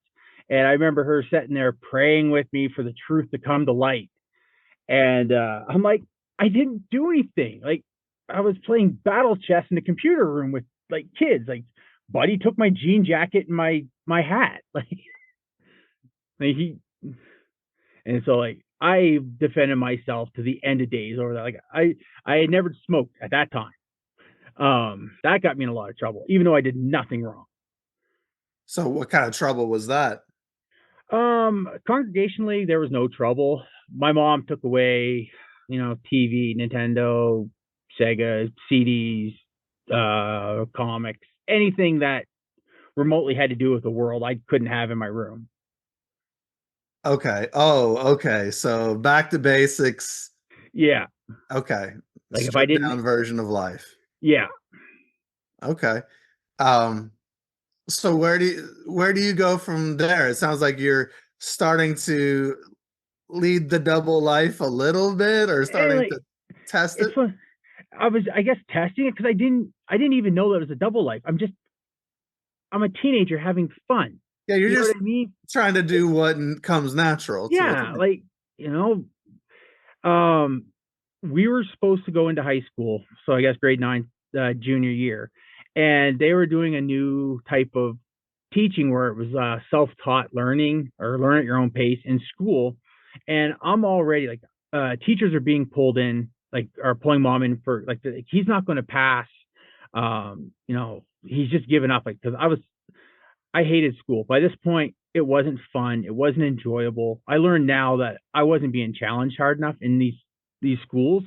Uh, so instead of making sure I have the resources that I need, she decides to pull me out of school because she's like, well, if you're going to be self-taught in a classroom, you might as well be self-taught at home. Yeah, that didn't go well. And what does that mean?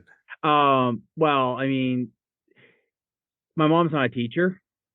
Hmm. Um, New Brunswick in the early 90s had no resources for homeschooling. It was actually, I was one of the first years that they started doing it. So there's no resources, there's no oversight, there's no overhead, there's no one to, uh, there's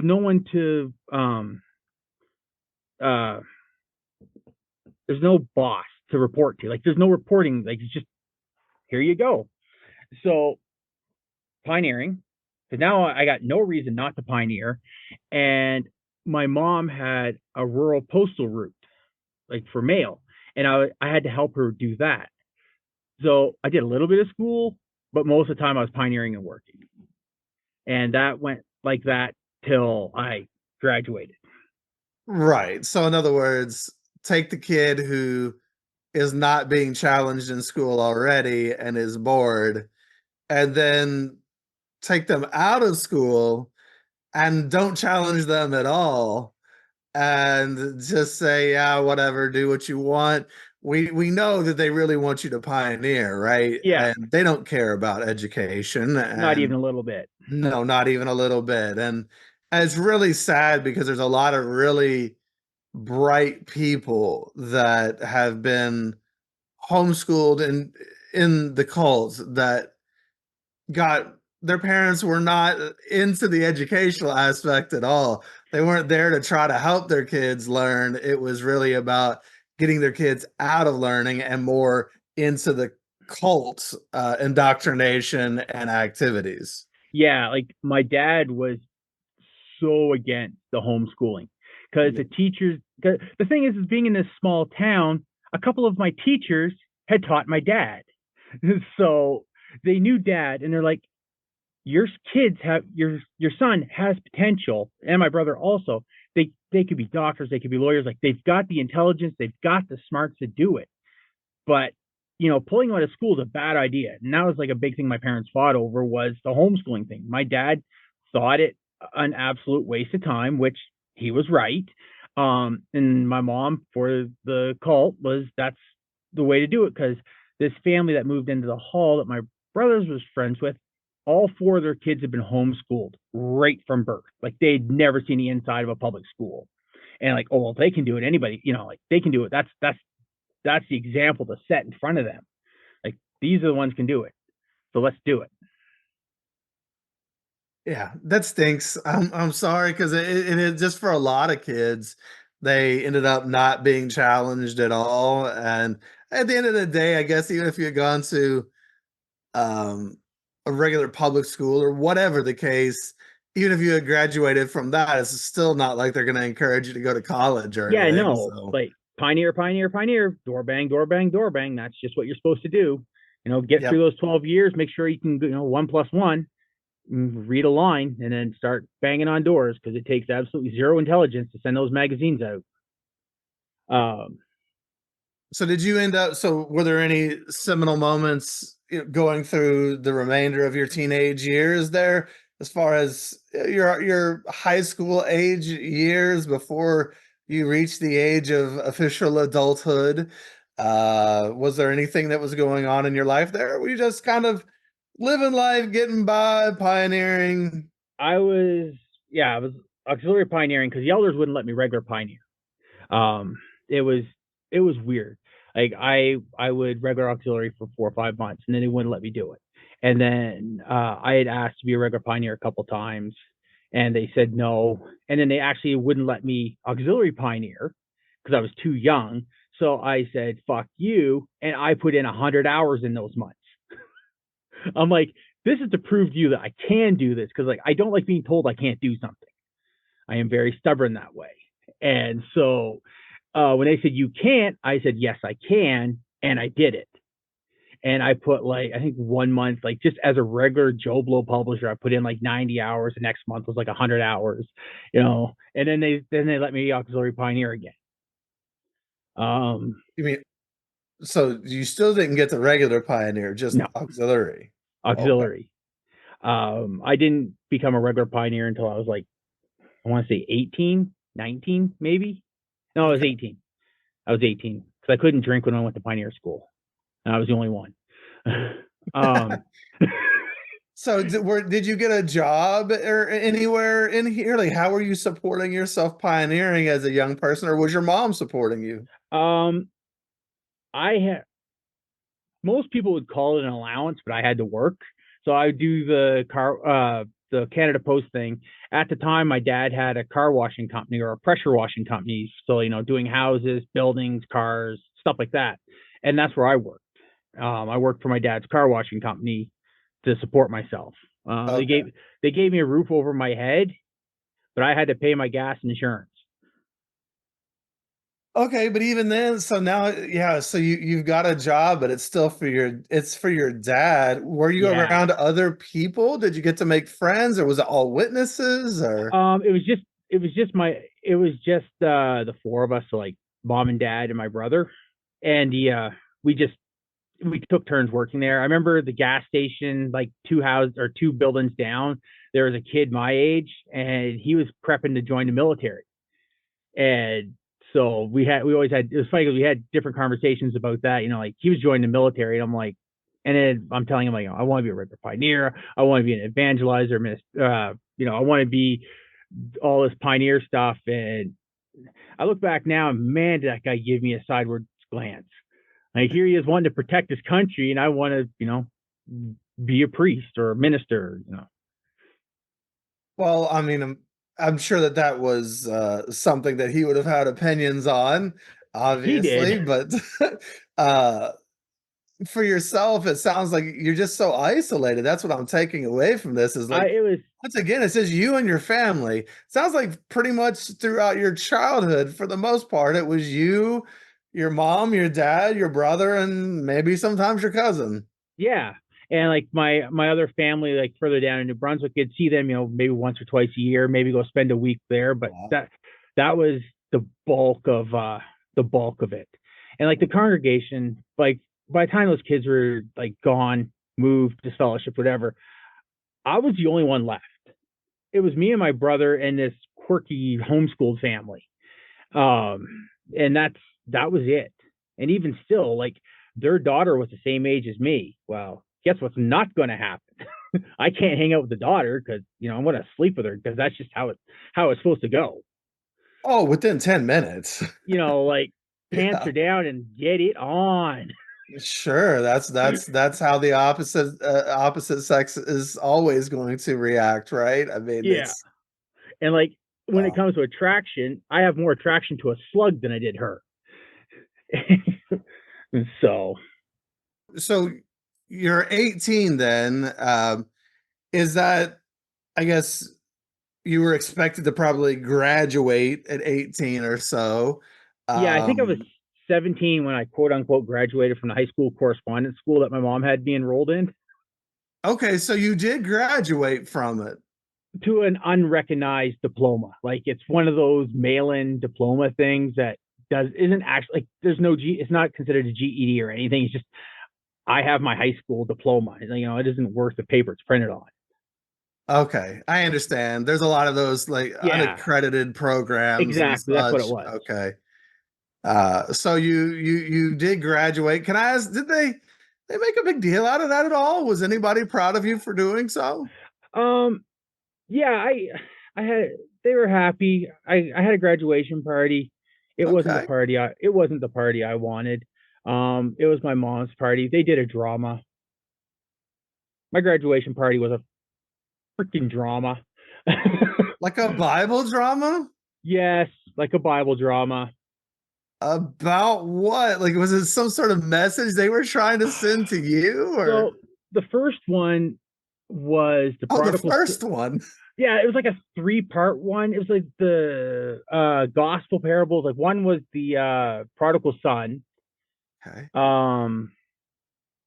One was I remember the prodigal son because for some reason they thought I would be the prodigal son, which that's how that happened. They one was what is it in the Bible? Something about three old ladies dance around finding a coin or something. They're happy about finding. It's one of those parables Jesus The had. parable of like the talents, the money. Maybe I don't know. Uh, I've actively tried hard to forget everything in the Bible. understood. Understood. uh, yeah, and so they did the prodigal son. I remember that because I was the prodigal son one, and there was one other one. They ended up having like the remaining kids that were in the hall all had to be part of this, and there was no real dancing. Like a friend of mine, he tried to be the DJ and tried to do music, but like there was no real music going on. They're all kind of against music, and so Was there my anything fun at your graduation party? This sounds so sad. the food fight at the end that we all got in trouble for. There was my mom because my mom was an amazing baker or is an amazing baker, and so like she done amazing wedding cakes and grad cakes. So she'd done this grad cake, and we never actually ate it. I can't remember how it started, but my cousin from like down south in New Brunswick, he had showed up, and this girl that was like the one of the last kids in the hall I was crushing on, she was there. And I can't remember if she bent down or he bent down to eat a piece of this cake, and I grabbed the back of her head and just shoved it in the cake. And then from there, the chunks of cake went flying. um, yeah, we got in trouble for that, but it was I'm fun. That glad was you like at the least had a good memory oh from it. man, that was a bet. Like this cake that because like my mom made these beautiful, elaborate wedding cakes, and then for me, I get sheet cake with Betty Crocker frosting. So I didn't even like the cake to begin with. So like when we started throwing it around, I was so happy anyway. Well, yeah, and you just got to be a kid and have fun for a Yeah, you minute, know, like which I'm 17, we're having an absolute blast just throwing cake around. well, yeah, it beats the heck out of watching the holy trinity of Bible dramas as you're having to watch three separate messages probably being sent passive aggressively to you. Yeah, and they had like an elder reading because so he was doing the reading and then we were acting it out. So cringe. Like I look back, I'm pretty sure I was excited for it, like the concept of it, but like after looking back, it was not fun. Like that's not a graduation party. That's I don't even know what you want to call that. Did you get some gifts? Yeah. Yeah, I got a few Some gifts. non-Bible related gifts? My dad bought me a CD player for my car. Oh, nice. Good one. And wrapped it up in a 50-pound potato bag. Like I don't know where you're from. I don't know if there's a lot of potato farming where you're from, but like they sold bulk potatoes in 50-pound paper bags. Like Wow. they're like I don't know, like 12 inches by 12 inches by 3 feet high. Like they hold exactly 50 pounds of potatoes. And that's what he gave me this portable CD player for my car. Like That's that's the one. awesome. My brother had given me um like a teddy bear. I got a couple. I got a lot of money, like a lot of cash, because now at this point I'm pioneering, so support the pioneer in best way they can. Give them cash. And I graduated at an off time of the year, so there's absolutely nothing really for graduation out at that point. What do you mean? So what you mean, like graduation cards and Yeah, such? graduation cards, graduation gifts, stuff like that. Like one one cousin gave me like Calvin Klein cologne. Sorry, knockoff Calvin Klein cologne. And I got a couple pen sets, like really nice pen sets. I wish I had now, but I don't. But that was the gifts that I got. Like they weren't bad. Hey, yeah, at least you got, like I said, some non-Bible, non-JW type Actually, gifts. for if I remember correct, I don't think I got any JW gifts at my graduation. It was just normal human stuff. And that's nice to get when you're a kid and you've Yeah, grown up around all of this. Just to have, I mean, your party couldn't just be normal human stuff, but at least you got some normal human stuff out of the party. That's nice. right. And like I remember, like I got to have some fun with my cousin because I only got to see him once or twice a year. Like we were pretty close growing up, like as close as you could be. Talk on the phone maybe once a week. So it was nice to see him. I remember like going back because he got his license before me, even though he was a year younger than me, because of some stuff that I did.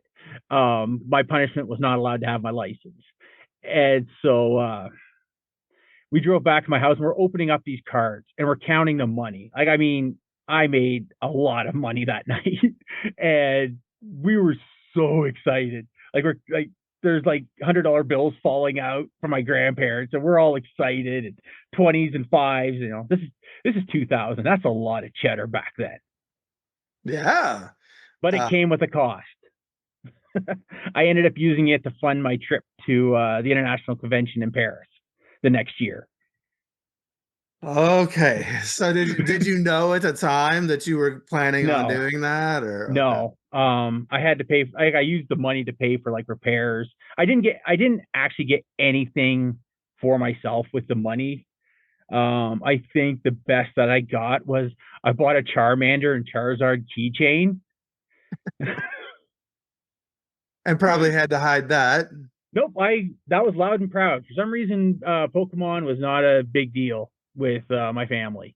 My brother was Oh, huge into okay. Pokemon. Yeah, it's the double standards are just out of the world. Yeah, I'm surprised You at know, that. I can't watch Ninja Turtles or play with Ninja Turtles, but my brother can go hog wild on Pokemon. Well, doesn't have ninja in the title, I guess. I don't know. I don't know. So like I learned to like or I enjoyed Pokemon. I never played the game. I just liked a lot of the different species of Pokemon and the Charmander, Charizard ones. Those are always my favorite. So I bought them at a gas station. They were like on the back of my book bag forever. Like they went to Paris with me. Okay, so it sounds like in short order, you end up going to an international convention. Were I did. you, what was the motivation? Was that something you were just excited to do, I or? one of the announcements came down from above that they're having an international convention in Paris. I think there was I don't know, Paris or France might have just won some kind of law victory or something. Like the Jehovah's Witnesses won some kind of court case, so their plan was just swamp them with in 2001, swamp them with JWs. So Yeah, because there was a tax issue over there where Jehovah's something, Witnesses had to pay taxes for a while, and yeah, I think they got I that can't remember what it overturned. was. But Yeah. so as soon as they won the court case, they organized a massive swarming of JWs and sent 10,000 witnesses from around the world to to Paris, Rub it in their face. right? So Wow. I applied, I got accepted. I was only able to afford like the 7 day trip, so like we had like the 4 day convention, and we got to go to the Eiffel Tower. We got to go to the Louvre. Chateau Versailles, Chateau Versailles, the Bethel, of course. Like Of Bethel's got to be in course. that trip. Um, but yeah, that 7 days was the first time. The second time, I guess, I was truly free in a way. And this time around, I was legally allowed to drink, and so was all the JW kids that were on this party and man, or this tour. And man, did we throw a I do like rager! that you. I like that you called it a party instead of a tour. Like like we had no oversight. It's a bunch of like I was nine. I had just turned 19. There's no drinking age in France, so like the kids, they're like 17. They were drinking, and the last night, this rager that we threw in the hotel room. Um, you want to see a bunch of JW kids doing the walk of shame, hung all over, getting on an airplane to go back to Canada the next day. But like it was the best party ever. And I remember all we were doing was just sitting around drinking cheap French wine and watching some sporting event that was happening in France at the same time. And like that was the one truly time that we weren't just cult kids, we were just teenagers having fun. Because like that whole trip, we had to like most of them were going down to the Eiffel Tower and singing Kingdom melodies at night. Every night, I refused to go. I'm like, I am not going to that. Like they gotta go down there and sing their songs and promote the JW. We're in Paris. Let's have some actual fun. Well, I like that you said that it's the first time you all got to just be regular teenagers. You weren't cult kids. You had to go across an ocean and to another continent to do so. But for a moment, you all just got to be kids having a good time in another place without it surrounding completely the JW atmosphere. I mean, Yeah, you just and we just had fun. Like, yeah, you still had the J Dub aspect, but like I got to go to the Louvre. That was like that was amazing. I love history. I'm irritated I only got to spend an afternoon there because I think we had to go. We were doing something else. But like being a history buff, it was just the coolest thing ever to see, and it was nothing to do with the J Dubs. Like I'm not an art person, so I couldn't appreciate seeing the Mona Lisa. But I mean, it's not one of those pictures of a paradise. It's something other than the world that I'd grown up with. I got at the time Michelangelo's David was there, the Venus de Milo was there, the Gates of Babylon, stuff like that. Like it was a really great time. Like I look back and like that week in Paris is probably like one of the defining moments in my life. It was just fun.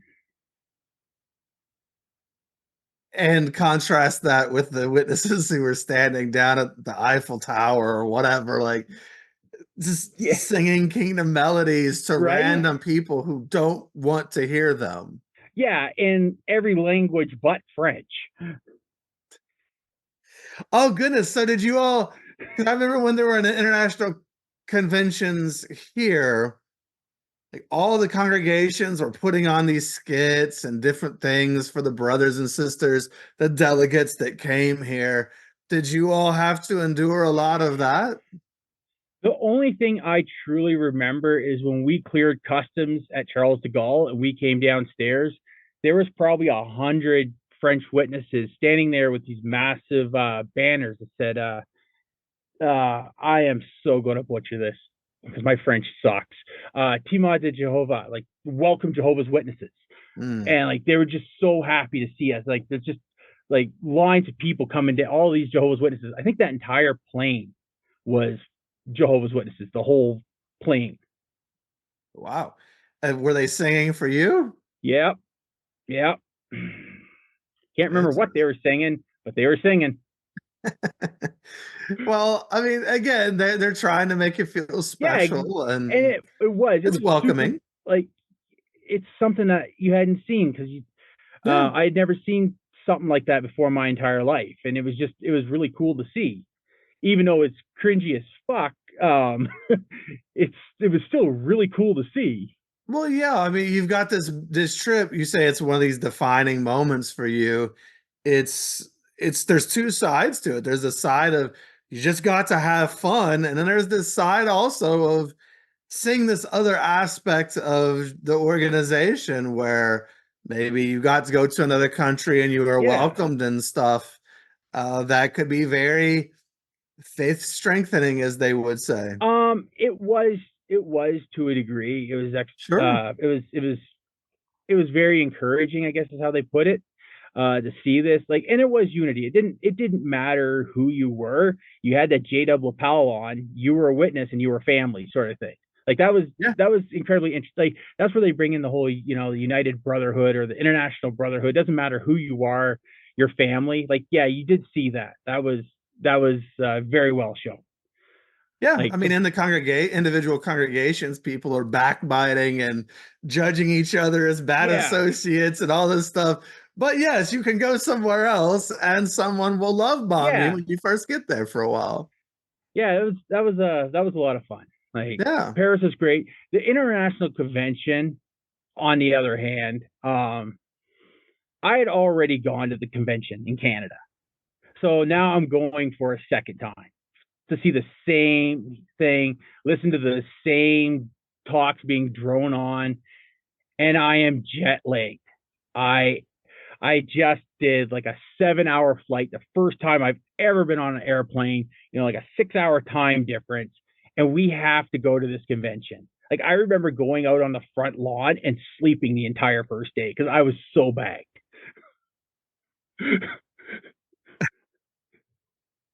Oh, wow. Well, a lot of people sleep at the conventions, to be fair. Because it's too cheap for air conditioning. Oh, wow. Well, so the convention itself was not super fun for you, but I don't so remember. I remember absolutely zero of the convention. Like I don't remember nothing of it. gotcha. I remember going around to like the different language parts of it. It's meeting Spanish people and French and German.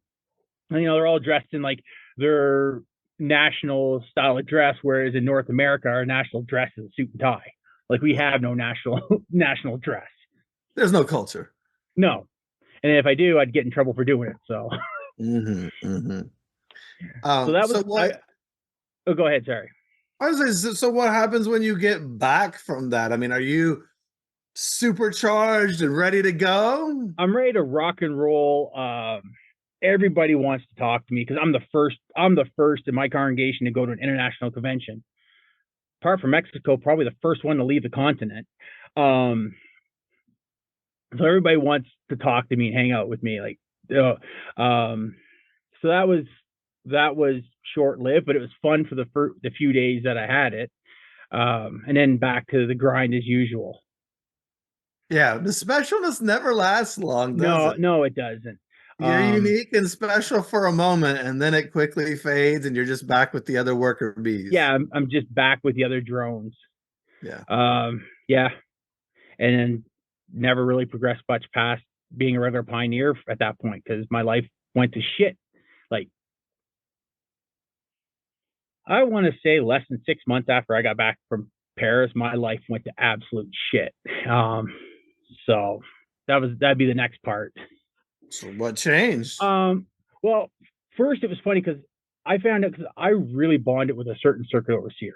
Like that's something you don't hear a lot of. This circuit overseer, we were his first circuit. The guy was down to earth. Like I bonded with him hard, became really good friends. Like he would come visit me on his days off because he knew I had the shit life that I had, and he was doing it was just nice to have someone. He was a cool circuit overseer. He listened to music. You know what I mean? Like It's a real interest in you, it sounds like. yeah, and like he gave me clothes because we were the same size. I had we grew up poor. I didn't have a lot of nice stuff. He gave me suits. He gave me clothes. Like he gave me a suit, one of his suits to do the part on the assembly. Because at that point, I'm at this tier status where I'm starting to be used for parts on the assembly. Like I didn't experience or I stood up there and quoted what they wanted me to say. It wasn't actually what I wanted to say. That I do actually remember. but like he advocated for me to become a ministerial servant, which I find out later that I didn't get because I blew that meeting off to play video games.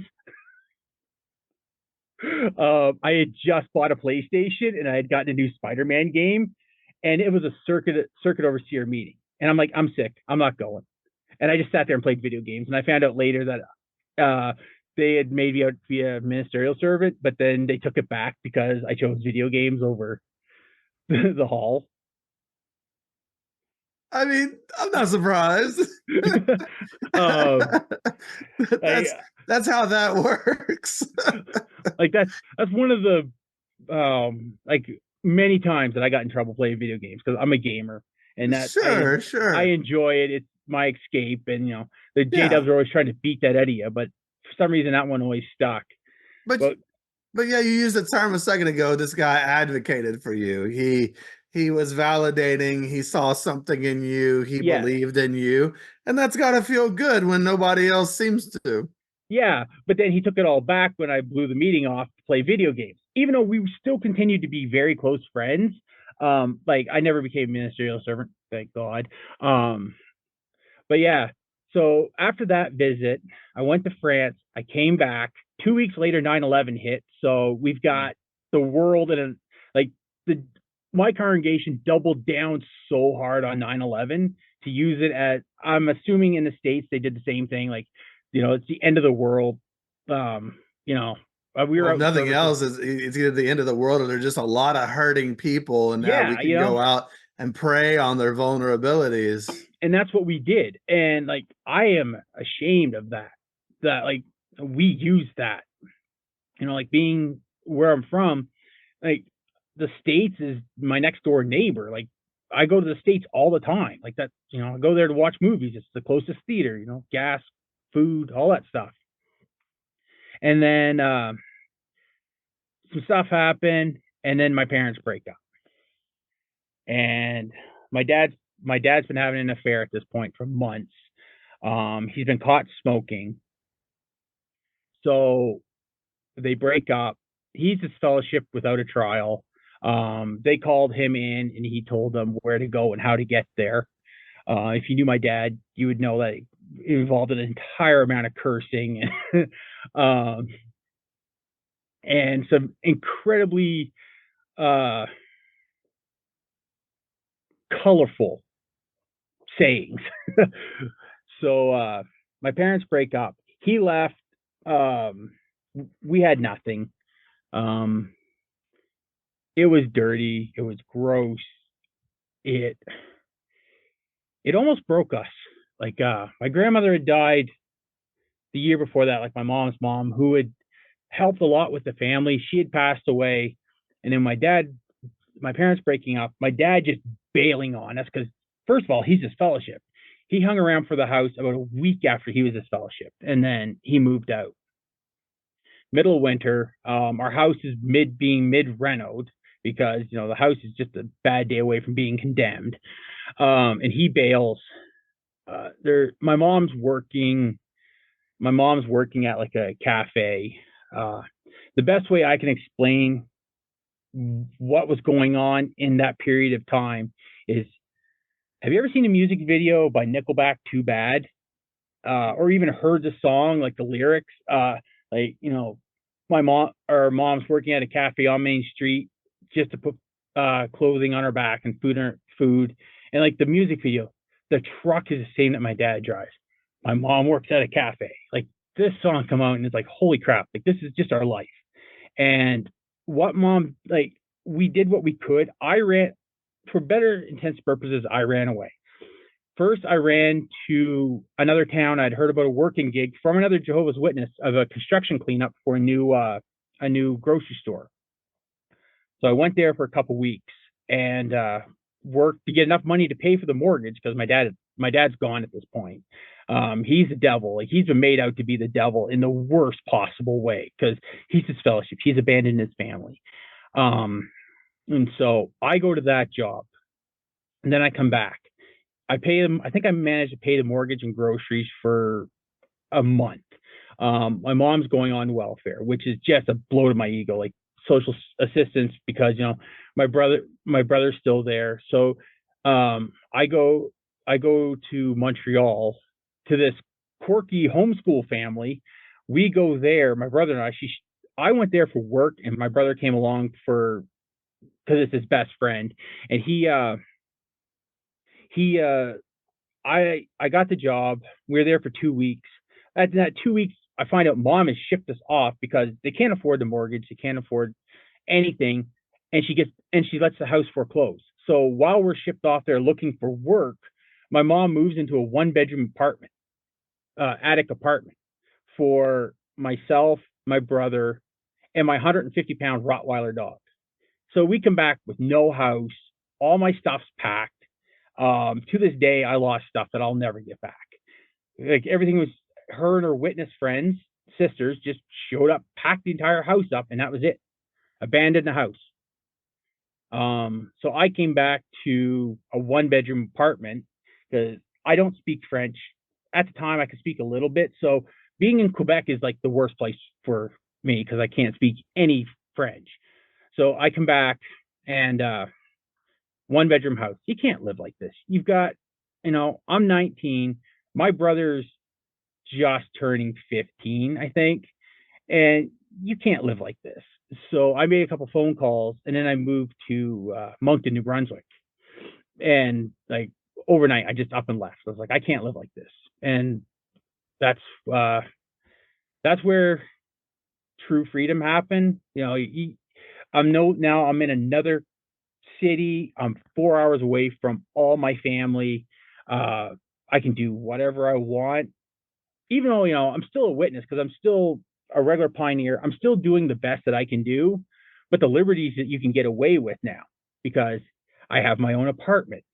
I have friends coming and going, roommates. You've never been out from the thumb of your mom. I mean, no, it was insane how, like, even though, yes, like I'm still a JW, I'm still expected to be pioneering, working full time for a JW company, which inevitably made me burn out because I was working 60 hours a week at night cleaning and then putting in regular pioneer hours. True. Yeah. Like done that kind of stuff. Yes. I lasted a year. Yeah. Living on my own, working full time out. Well, 50, 60 hours a week, and regular pioneering. It cannot be done. And when they say it, lean in Jehovah, no, lean into speed because that's the only way you're going to do this. Yeah, you're going to burn out. Like it can't be done. And I don't like these people that do it. They have part-time jobs. Oh, trust in Jehovah. Trust in Jehovah doesn't pay the bills. Like I don't care what you say. Sure. Like a lot of the people who are trusting in Jehovah are living off of some sort of government assistance. Yeah, or pioneering, or somebody else's funding part of it that they know, or they got roommates, they live in the ghetto. Yeah, or somebody gave them an apartment for free in the basement, or they've got a car that's being held together by duct tape and baling twine. Sure. And this is what I'm supposed to aspire to be. Like I that's when I really started going, this isn't what this can't be life. It's just, I would rather work and have the few things that I have. I was still going to meetings. Like I remember when I finally went off the pioneer list, I was so far behind on my hours. And they're like, oh, just make it up as you go. And I'm like, I can't make it up. I'm not going to make the whatever 800, 900,000, whatever we had to put in for that year. I was already 300 hours behind. I'm like, I'm never going to make this up. Like, doesn't matter how hard I try. So when I went off the list, that's when I noticed a lot of things changing. Like I went off for a legitimate reason, but I didn't trust in Jehovah to do this. So now I'm trusting in myself. And I started, like, I wouldn't say what they call it, soft shunning, like just things were different. Like I wasn't being invited out as much. I wasn't, not the center of attention, but I wasn't part of that pioneer group anymore. Oh, it's a loss of identity and a social status. Now you're not just slumming it with the regular publishers. you're worse than a regular publisher, Right? because clearly something must have been wrong with you, or you would have stayed a pioneer. Yeah, exactly. But then now you've got all this free time, which I mean, I just work more. Like, being on my own, no roommates or anything at that point. I was like, might as well just work and have some fun You while I'm don't know doing who it. you are. What else would you Yeah. do? You're just gonna work. So I was still working for JW cleaning companies, like every other regular pioneer. You got the one JW making an absolute mint in money and paying paying a minimum wage to do their job. Yep. And so that's when I got introduced to speed through a ministerial servant cleaner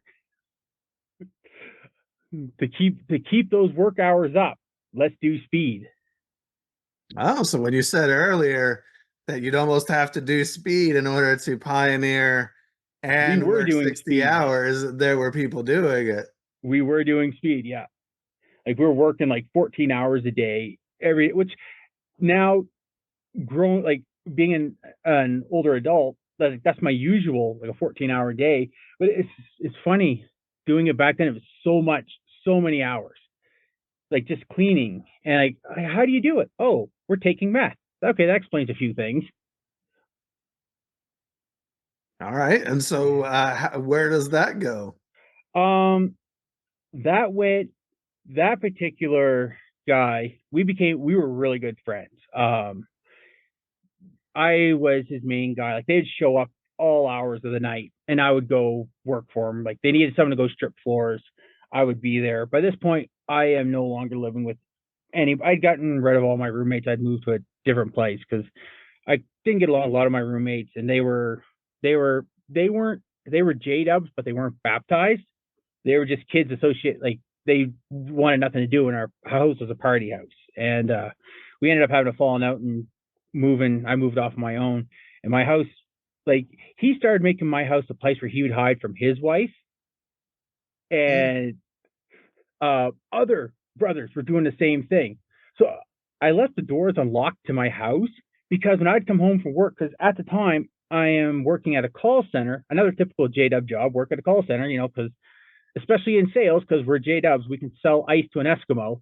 And so I get phone calls. These guys are at my house, like they're all liquored up or on drugs, and they're passed out in my house. Like some of them are like passed out on my lawn. Didn't even make, like, this is where they come to hide. So we started joking about my house being the house of ill repute.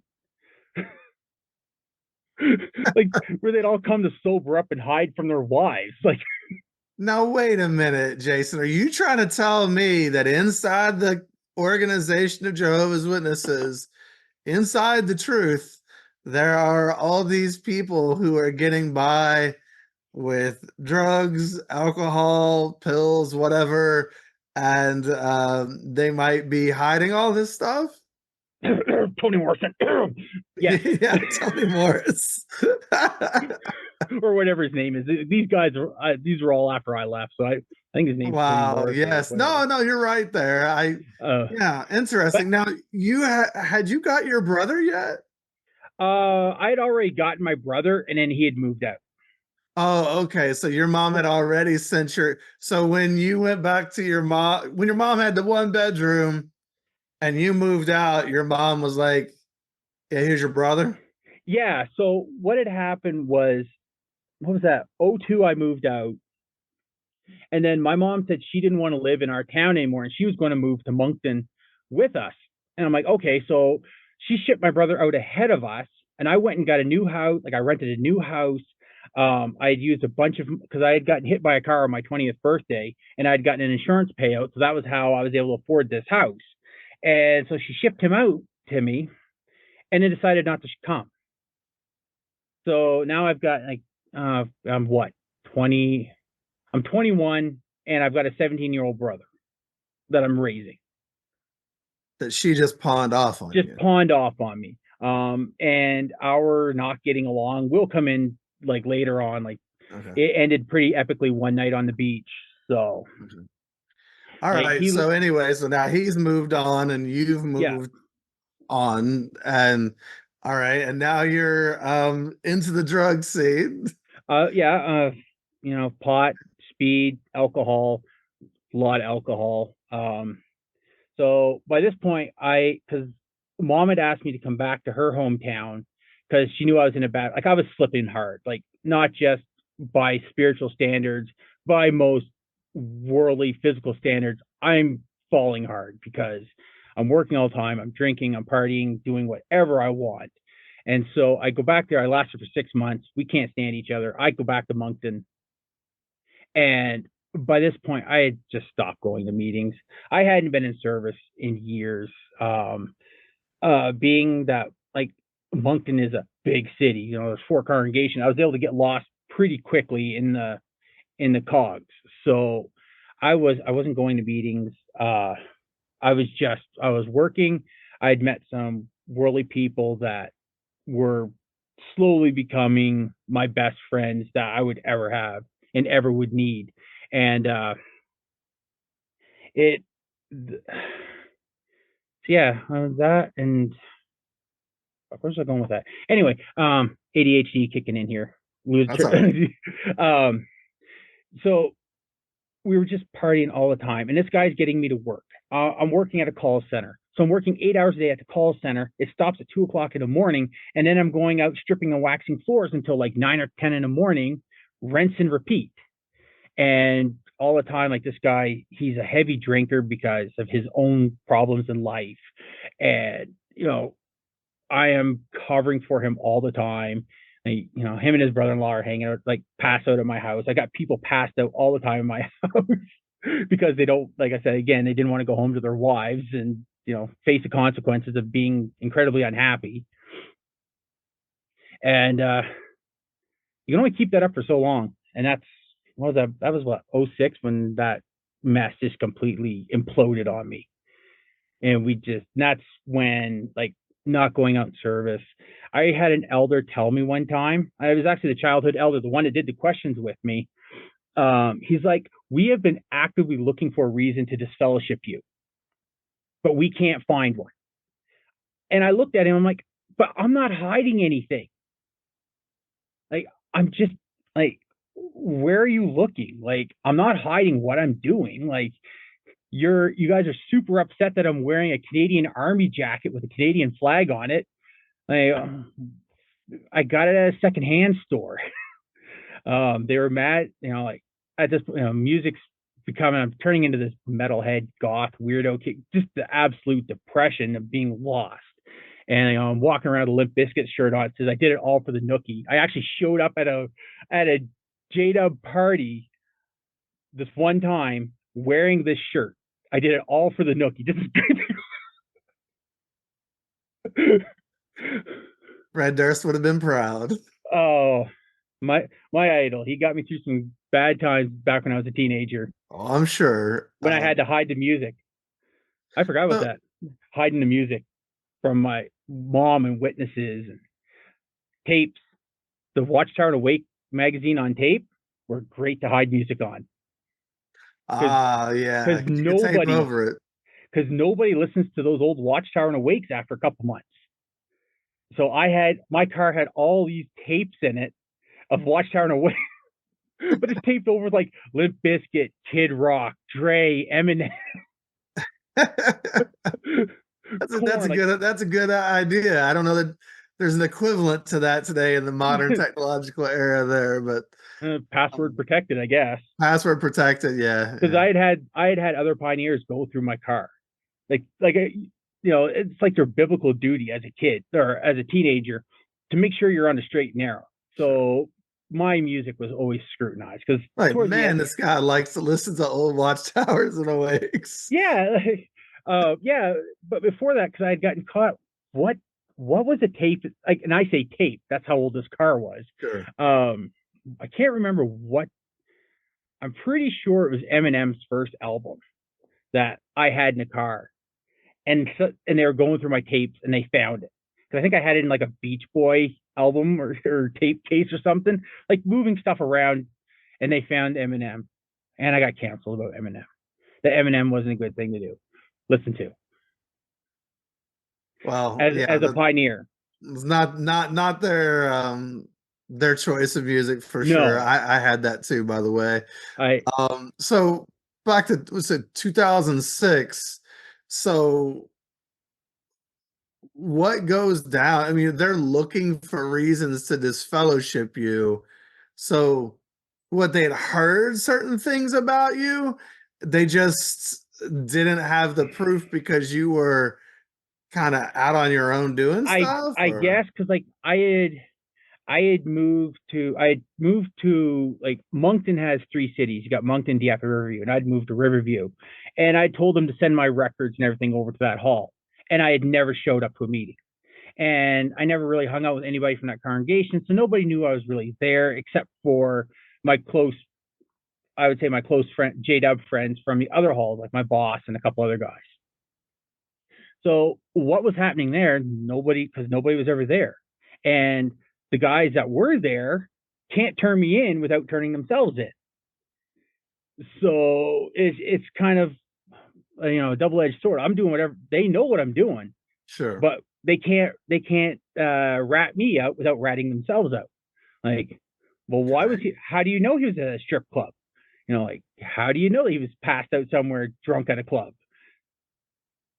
So how does that stuff, I mean, does that stuff start coming out, or where do you go from there? Okay, so what happened was, you know, being that we're witnesses and not having a strong moral grasp or even the emotional capacity to deal with anything, I had been involved in a one night stand with this worldly woman and fell head over heels in love with her, like typical J Dub thing, like, and I was, but then ended up she friend zoned me, and I didn't understand how that was, like, I didn't understand emotionally what that was. And it all came out at a work Christmas party. I was tweaking on speed. I had drank enough alcohol that I should have been in a hospital. But like, you know, that sort of pills would make you so you can drink, like a fish. And I ended up having a nervous breakdown that night. And I tried to kill myself. Mhm. And it was the dude that got me into the drugs was one that found me. And he got me back to my house, and I was shaking. I was uncontrollably crying. I mean, the drugs and alcohol at this point have got to have something to do with this, but I'm like, and instead of taking me to the hospital, which any logical person, because I've got alcohol poisoning, I'm high on speed. Like, instead of taking me to the hospital, you take me to work and call the elders the next day. And Well, so, wow, wow, like, so JW. I am like I've got, Let's because not get the guy help. Work has to be done. Let's get him there, and then let's call the elders. so, like, I mean, I remember I had taken a bunch of Robax because at this point I was done. I was over life. I wanted out. Get me the fuck out of here. And so I had taken a bunch of Robax and was sitting on a bridge ready to jump, and he found me, got me back to the house, and then he's like, "No, you let's go to work and we'll call." He's like, "Do you need the elders?" And at this point, you don't know what you're doing. And I'm like, "Yeah, I need the elders." So they sent the childhood elder that has been around. Like, he was for the baptisms questions. He was there, he was the one that got me to Moncton, got me, he shows up. And that's when he told me they've been actively trying to disfellowship me forever, but they could never find a reason. And, like, I mean, I am all hungover, and I was like, no. He's like, I want you to call this elder, I guess, or presiding overseer of this hall. I'm like, all right. So I never did. I just went back to business as usual, working, partying, doing my thing. Because once I had sobered up and like, I'm talking to my friends, and they told me what had happened, and they're like, you need help. I'm like, no, I've got this. I'm fine. I don't need help. I'm just going to keep going, doing what I do best. And these are my worldly friends saying, like, you need help. I'm like, no, I got this. Like, and then That's what I'm sitting here thinking. You were about to jump off a bridge when you were found, and The elders like, call this other elder. We've been trying to disfellowship you. What about it? Hey man, are you okay? Do you need to I talk? I never got that. I mean, like I said, I was superbly hungover when they showed up. And at that point, you just want to agree with anybody because you want the noise to stop. And so I don't know, it was like 3 or 4 weeks later, I get a phone call and they want to, because again, I haven't been at a meeting in months. And I just, I was just off doing my own thing. And so they want to meet me. They invite me to a meeting. And so I show up at the meeting because I don't even own a suit at this point. I've gotten rid of all my dress clothes because part of the depression, I put on a bunch of weight. I'd lost, like I couldn't fit into any of my suit clothes. I just stopped wearing them. And so I show up to the meeting with a goatee, mutton chops, and a biker jacket. This is how, Well, at least you left your nookie jacket. like I've got these raging sideburns that anybody from the 70s would be excited, and a goatee. And this is how I show up to the meeting with a biker jacket on. And they take me into the back room for my, or no, sorry. At this point, they want to know because I just told them everything. They wanted to know everything, so I told them everything. And so, well, we're going to have to do a judicial meeting. All right, you do you. Like, let's just get this over. Because I was like, okay, I need to make a fresh start. Like maybe this is how I do my fresh start. And I was, I guess, truly repentant because I had, stopped drinking, stopped smoking pot, stopped. No, I was still doing speed because working 20 hours a day will do that to you. And I think it was like 4 weeks in between meetings. So I went to my first meeting where they asked me everything I did and I made them blush. Like they were not expecting the good little pioneer that had come out of such a crappy family life, and like I was starting to look up at like to a pillar to the JW community. And then the stuff I'm saying, and they're all just like, and I'm sad that I'm telling them, but I'm not sad that I did it. I'd enjoyed very much my life up to this point. Like, yeah, it was not in a great direction, but yeah, it was fun. They were just blushing the stuff I was saying. And they're like, okay, well, we're going to have to deliberate on this for a bit. All right. It was like 3 weeks. I had to check in all the time. Like I had to be at meetings. And they wanted me to go to all the meetings. They wanted me out in service. And I'm like, I don't want to go out in service. I don't feel adequate to go out in service. I actually told them that in my second judicial meeting because I'd blown off a couple meetings just because your body can only handle so much when you're working 18, 20 hours a day. And going to a meeting is not on the top of my priority list. Like getting a couple hours of sleep is, so I would lie and say, yeah, work sent me out on a business trip. And so I went to the next meeting and they're like, so have you gone out in service? I'm like, no, I don't feel adequate about going out in service. Like I don't, excuse me. And so they're like, okay, well, we got to deliberate on this. And that's where, they send you out to the back room wait. And I counted on my watch. It was 5 minutes that they deliberated. And I went back inside because like this meeting, I was supposed to be at this, ministry school service meeting. I never even showed up. I just showed up for the judicial meeting because I'm like, I can't do this. Like I'm tired. I'm exhausted. Like this is way too much work for me. And so like, we're going to disfellowship you. All right. Well, we were going to reprove you, but then you said you didn't feel adequate to go out in service. And I'm like, but I came here. Like I come here on my knees in like the worst possible way to be helped, and you're kicking my ass to the curb. And basically they're like, yeah. And he looks at me, he's like, for what you've done, don't even think about applying for reinstatement for minimum 1 year. You can come to the meetings. They're like, if you want to appeal it. And like, I mean, I got my hands between my knees. I'm bawling. Like my world is now officially done. Like that's it. There's nothing left. Like I have a couple friends outside, but I'm losing everything.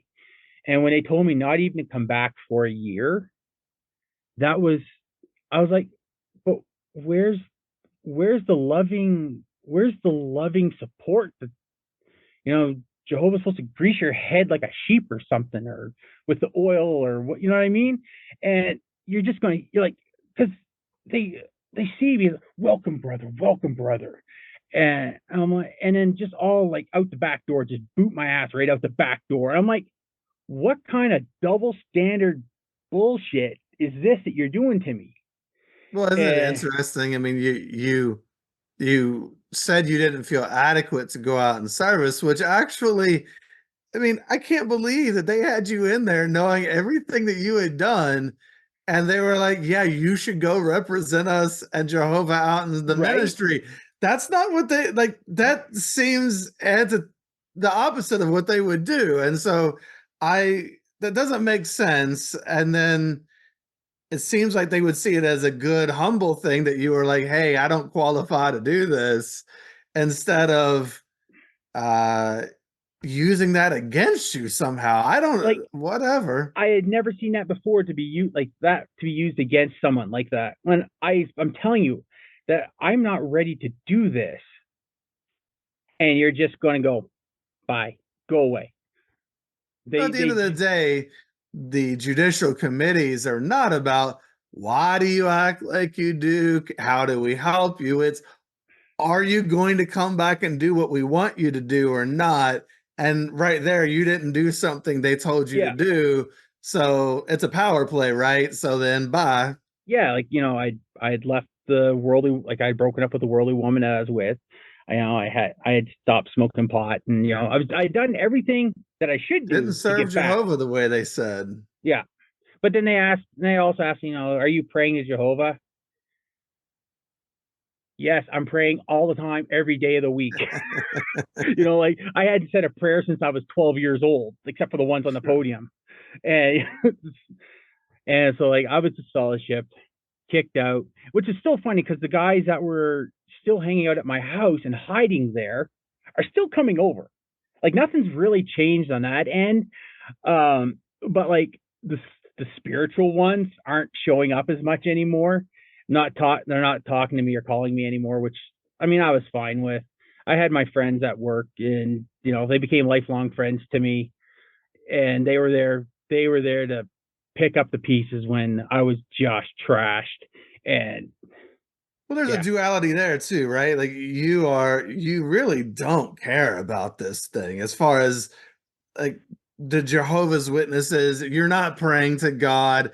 This isn't something that you're super vibing with. But on the other hand, you also know that if you're not one, then it's going to cost you dearly. I'm still believing it. I don't Yeah. want it, but I'm still believing Yeah. And it. probably just shaming yourself tremendously for it. Yeah, which would account for a lot of the alcohol and For drugs sure. consumed in that part of my life. Shame is Um, addiction fuel. yeah, and I was disfellowshipped, kept working, kept doing my thing. I think um, I came to Alberta in '07 because Dad was working out here. I hadn't talked to Dad um, since he had been disfellowshipped and moved out. But now I'm in this boat, and I'm like, I've got nothing to lose. Like, this is the only parent I have that's going to talk to me. And so I made arrangements, I came out to Alberta for vacation for a couple of weeks. I got to hang out with my dad. Like, there was a lot of resentment still. Like, we had never truly talked about what had happened. We sat down with a bottle, drank it, we talked, we buried our shit. And then I went back to New Brunswick, and my best friend at the time, or still my best friend, she had met this girl and was going to move to Alberta to be with this girl. Yes, I'm a Jehovah's Witness with a lesbian best friend. uh, we still kind of laugh about it to this day because we met, and the first day she took a swing at me for something I said, and then we've been best friends ever since. Like, they used at the call center, they used to call us Shrek and Donkey. Oh, Like, nice. that's how close we were. So she met this girl, and she's like, I'm moving to Alberta. I'm like, that's probably not a bad idea. There's nothing for me here. I am on a downward spiral into oblivion. The drinking had started again. doing drugs all the time. I'm like, I need a change of pace will, be great for me. So I got to Alberta, and it was it was a lifesaver moving to Alberta to get away from all the drama and all the bullshit that I'd seen, the hypocrisy that I seen. Like, because when you're on the outside looking in, it's amazing the stuff you see. Like seeing an elder cheating on his wife, and when you go to turn him in, they won't take the word of a disgraced, disfellowshipped witness and a worldly guy. There's your two people. There's your two rule. Get it on. But now he's still whatever they call it, presiding overseer these days. Kobe. Yeah, whatever that is. I like after I checked out of the religion, I've lost all the lingo. Or I guess they've restructured it. They restructure things so you have to keep up with it, or you'll look bad. Yeah, like I look back from what I understand these days. I look back and it's not even the same cult that I was even in as a kid. Like everything. I don't even think I could pass off as being a witness anymore. Like even if I tried, I don't think I could. Well, you can keep your beard. Oh, I'll take that to hell with me. You can keep that now. You don't have to get rid of it anymore. I heard about that because my brother came out to visit us month ago, and he was rocking a beard. And I had just laughed. I couldn't believe it. And then he's like, "Yeah," he said, "Yeah, we're allowed to grow beards now." So I figured I'd give it a try. Okay. All right. So moving to Alberta, you said what kind of saved you. It can be really helpful to absolutely get completely away from all of the witness stuff and all of the people that you once knew, can't it? It is absolutely like when you move to an area and you don't know any witnesses. And I was even living, like my first apartment in Edmonton, I was living across the road from a Kingdom Hall, and I never went to them. All while still believing, but I can't do it. There's too much stress that is involved in this religion.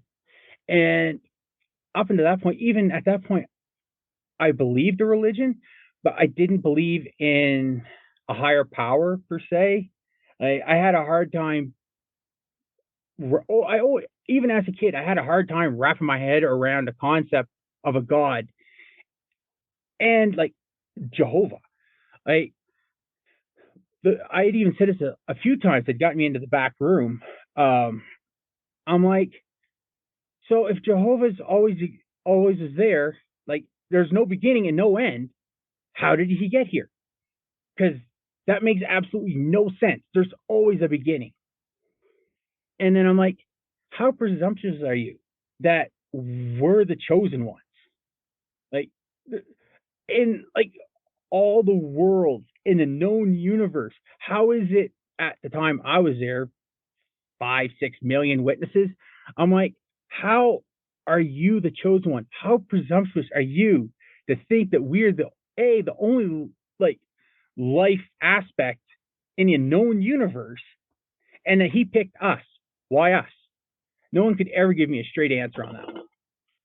And like even like the no beginning and no end, I'm like, but that makes absolutely no sense to me. That there's just something that was always there. Never could wrap my head around that. So how did you end up going from, you're talking about being pomey when you were out after you had moved to Alberta? How do you start actually waking up and seeing the realities of this group that you had dedicated your whole life to? I had went back to New Brunswick, stayed for a couple months, and came back, and I got this job, which inevitably ended started my career into railroading, and I was just doing my thing. All the while, I'd show up at the memorial. Like once a year, I'd show up at the memorial, and then I'd walk out and I'd start drinking. Like it was just my thing. I'd walk out of the memorial and go to the bar and have a beer or a shot or something like that. It was just, well, again, like, and I didn't I'd gone to a couple of assemblies after, because at this point I'm just in disfellowship for like 4 years. I've had no contact with my family. Mom once in a while. zero contact with my brother. My grandmother would talk to me because she just wanted the families to stay together, even because she was old and didn't care about it anymore. Or she cared about the witnesses, but she cared more about family than that. So all the while I'm there, I meet my current wife, or my wife, and we end up she gets pregnant with our daughter. And like I told you earlier, I missed the Slipknot concert because my daughter was born. But that defining moment, when she was born, she was 10 years old, or 10 minutes old, if that. And I'm holding her in my arms. And I'm like, if Jehovah can destroy this, like, this is perfection. Like, this is as sinless as you can get. She breathed. That's the sin that, like her heart beat. I'm holding her and I'm like, this doesn't work for me. Like, I don't believe this at all. And that was the start of everything. I guess waking up was that moment holding my daughter. And I'm like, I'm done. Like, there's no more. I think I went to one memorial after that, and I was straight up done. I'm like, this isn't a religion that can destroy this. Like, if this Armageddon is supposed to come today, this second, you're going to kill this. You're going to kill my daughter. She's 10 minutes old. That doesn't jive with me. God that kills babies is pretty hard to get with, Don't get me wrong. They're evil little demon child, according to what's his name there. Whatever. Little enemies of God. Babies are little enemies of God, according to Stephen Lett. That's the guy. Yeah, I know more of the governing body now than I did as a kid. They were the pictures in the Proclaimers book. That's all I knew of them. Well, yeah, they were behind closed doors then. So yeah. But that was the absolute moment when I was straight up done with the religion. I still believed it. Like I was going to say. So then, as a belief, how'd you take down those beliefs? It's, I just kept, like, because at this point, I had changed jobs, and it was 2018. I was outside of Brandon, Manitoba, and I was sitting there waiting for a train to go by with my feet up, and I was just playing around on my phone with YouTube, and because I didn't know there was an ex-JW community. I didn't know there was YouTube content. I didn't know there was Reddit content. I didn't know forums at all. At this point, I've been by myself. It's what I've done best over the years, by myself. This is all I know. And I was sitting there scrolling through YouTube, and something pops up in my feed. I go by it, and then I come back to it. And I'm like, what? It's a random, and it wasn't even one of these top ex-JW content creators. It was a video that said, what was his name? I think his name was Marcus Vaughn or something. And the video was called "I Got Laid Off from Bethel." I'm like, what? Huh? Like, no, he can't be talking about Bethel. And so I watched it, and I dropped my phone because I'm like, in that instant, like, even though I've been done with this, that instant, like, he's an apostate. What the fuck? Like, and then I continue watching it, like, my hands are shaking and stuff, and I'm like, what is this? Like, he's actually talking about Jehovah's Witnesses. And then he got laid. Like, how do you get laid off from Bethel? Like, I think it was when they were restructuring from Brooklyn to. Oh yeah, Warwick. They laid out. They definitely thinned the herd. And so, and that was the video at that exact moment. I'm like, you can't. Is there actually, like, is there Jehovah? Because I had never looked at, because it was one of those things I just never thought about. Like, I never thought about ex-JWs telling their story, or even talking about policies and rules. And I remember watching that video, and then I watched a couple more. I think it's something about dating witnesses or something. And like, he's referring to his sisters and brothers. I'm like, is he a witness, or like, what's going on here? And then I remember I just typed in Jehovah's Witnesses. I Googled it, and I'm like, because I'd read, like, every once in a while I would read like the Wikipedia articles, because I was looking for loopholes and stuff, and like, just to loopholes. I don't know why, but and then I just hit this I'm like, everything I've known is a lie. And, I've been done with it, but now I'm being validated for the reasons of being done. And I'm like, my story's special to me. Like, this can't be everybody. And then the more I'm listening to people talking about their time in the witness, I'm like, it's not me. This is everybody. Like, these people, they're telling their stories, and I'm like, I don't know you. Like, how is your story identical to mine? Like, and then I start I start reading some stuff, like articles and stuff, and I get my hands on the Elders book, because I'd already read the Elders book, the green one, the original one from like the 90s and 2000s. Elder kept it on his bookshelf in plain sight, so I just took it off his shelf one day and I read it cover to cover. And damn, is that a dry read? And even the Elders book, like, I'm reading this Elders book, and it's such a dry read, but I'm like, this isn't what you tell people. Like, and because then I got to like the disfellowshipping spot, like when they're talking about if someone like their mental health isn't good and they're suicidal, back off. Like, and now I'm looking at my case, I'm going, but you didn't back off. You doubled down on me and you pushed me to that point. Like, I don't know how I didn't wind up 6 feet under. Mental fortitude, I guess. But and like, I start reading like publications, but now I've been out for so long.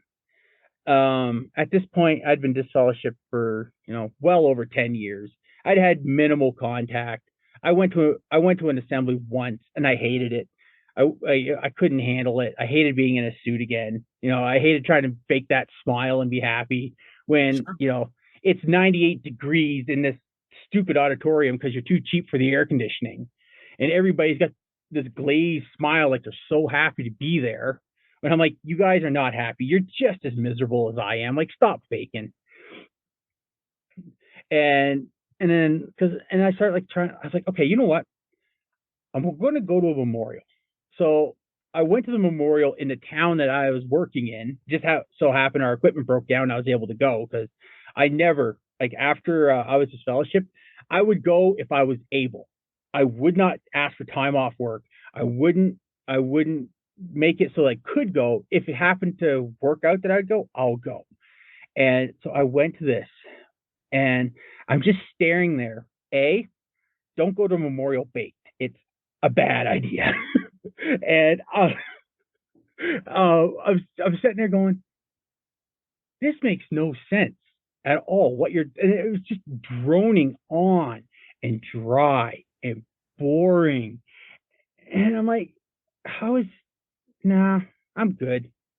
The genie's out. I can't, like, if I hadn't seen that video, I don't know where it went. I mean, I know eventually it would have came to that same, like, the end would have still came to the same, like, just at a different time. Just a different way. Yeah. Like, that was always a natural level up. Like, the next level was finding out it's all bullshit and leaving. And so I was already one step on. So I was already out for 10 years. It was just a huge awakening at that time. And I even hate to say that, like, waking up from the religion, but it's one of those things that when it hits, it's like getting hit by a freight train. You say you hate to say waking up? Yeah, I've never been a big label person, like the whole POMI, PME, PMO. I'm never. I hate being labeled. I hate being shoehorned into a box. And I mean, yes, that's what I was, but I don't like the title. Okay. If that makes any sense at all. It's one of my quirks. Well, so, yeah. And everybody's an end. I mean, not all POMIs are the same. Not all PMOs are the same. Yeah. It's just the label for the status, but everyone has their individuality in that status. Just like all of us ex-JWs witnesses, we have a lot of similarities in our stories and our outcomes or the way we feel because of the similar environment, but we're all still individuals. Exactly.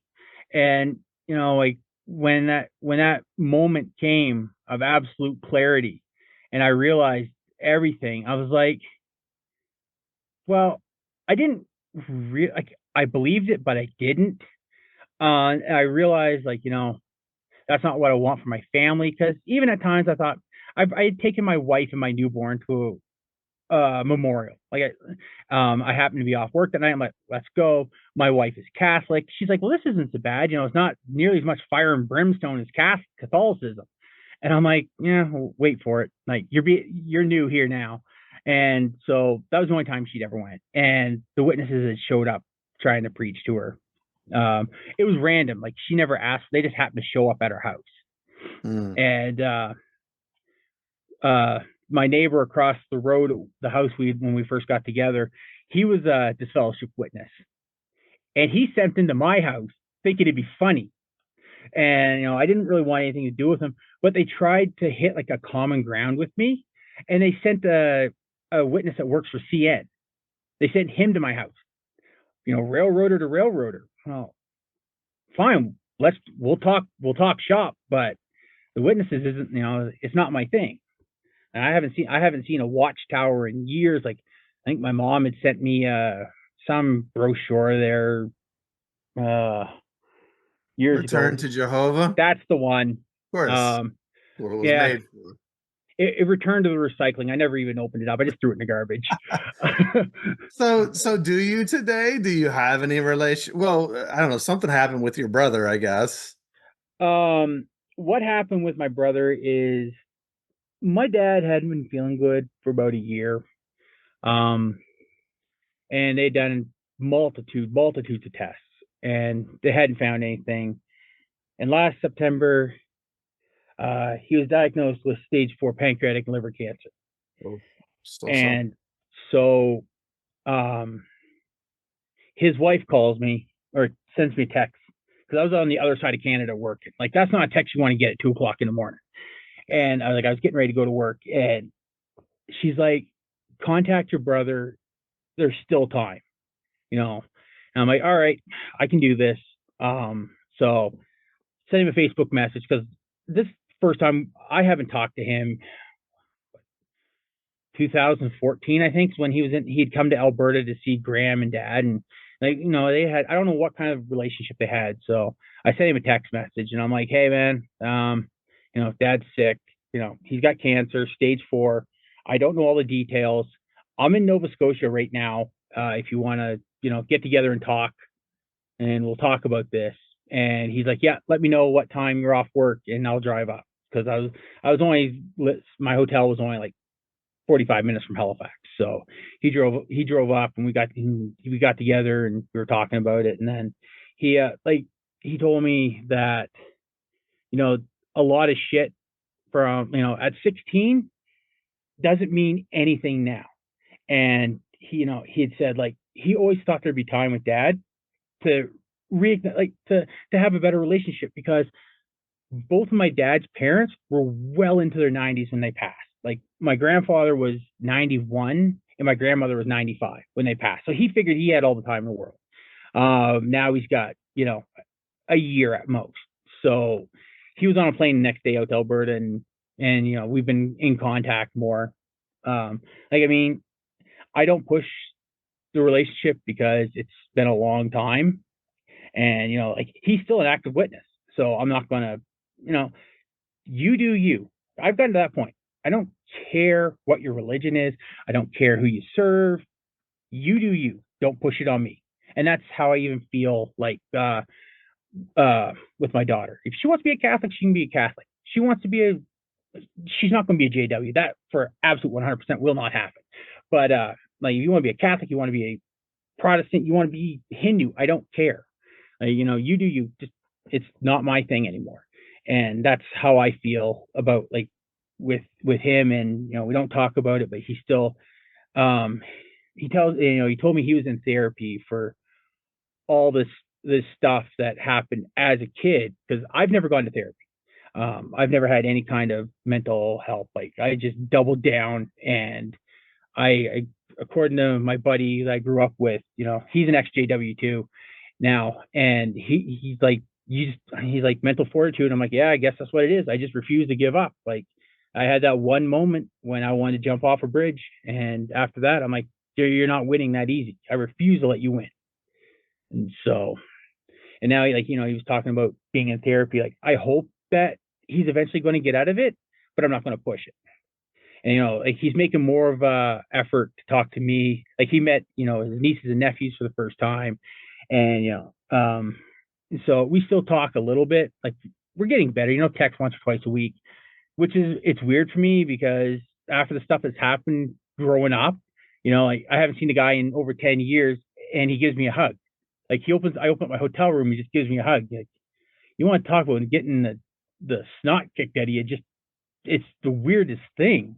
Like, this is a person that you haven't seen in years, and we just kind of reconnected, and you find out, like, we've been apart for all these years, and we're still the exact, like, we're both gamers, we're both Trekkies, all this stuff. Like, he likes to hunt, I like guns, and so now I'm having more of a relationship with him. Okay, well, I love to hear that. What about your mom? Have you heard? I mean, I know you mentioned the Return to Jehovah brochure, but you shunned by her? Oh yeah, oh absolutely. Since the day I told her I was disfellowshipped, Yeah, I figured, but she was out of the religion. I found out at one point she was out free and clear, and she was living with a disfellowshipped guy. But then she went back, apparently confessed her sins, and went back. And anyway, so she sent a gift package out when my daughter was born. Like, she mailed she'd made a blank, because again, she's an amazing seamstress. Like, stuff that she can make is absolutely amazing. So she sent out a care package for my daughter, and she had the My Book of Bible Stories, or My Book of Horror Stories, whatever you want to call it. And I hadn't looked at that in years. And the hell is, like, no wonder we can't sleep at night. that's So, awful. No, make sure your daddy reads this to you every night. Well, yeah, again, it went in the garbage. I'm like, and she sent out a pack. Like, she came out. It surprised me when she came out when we got married. Because my wife and I, we were perfectly happy the way we were. Like, I don't need a certificate to tell me that I love you, and that we're not going to, I don't need that certificate. But her dad's Catholic, so we're living in sin. My mom's a JW. We're still living in sin. And so mom's like, I want to come out. I want to meet your daughter. I'm like, all right. And so I was like, I said to my wife, I'm like, you want to get married? Yeah, sure. Why not? Let's do it. So my mom ended up coming out for our wedding. It was, I'm not going to say an afterthought, because we'd always talk about getting married, but the fact that we were going to have all the parents under one roof would probably never happen again. So that's when I'm like, okay, we'll get married.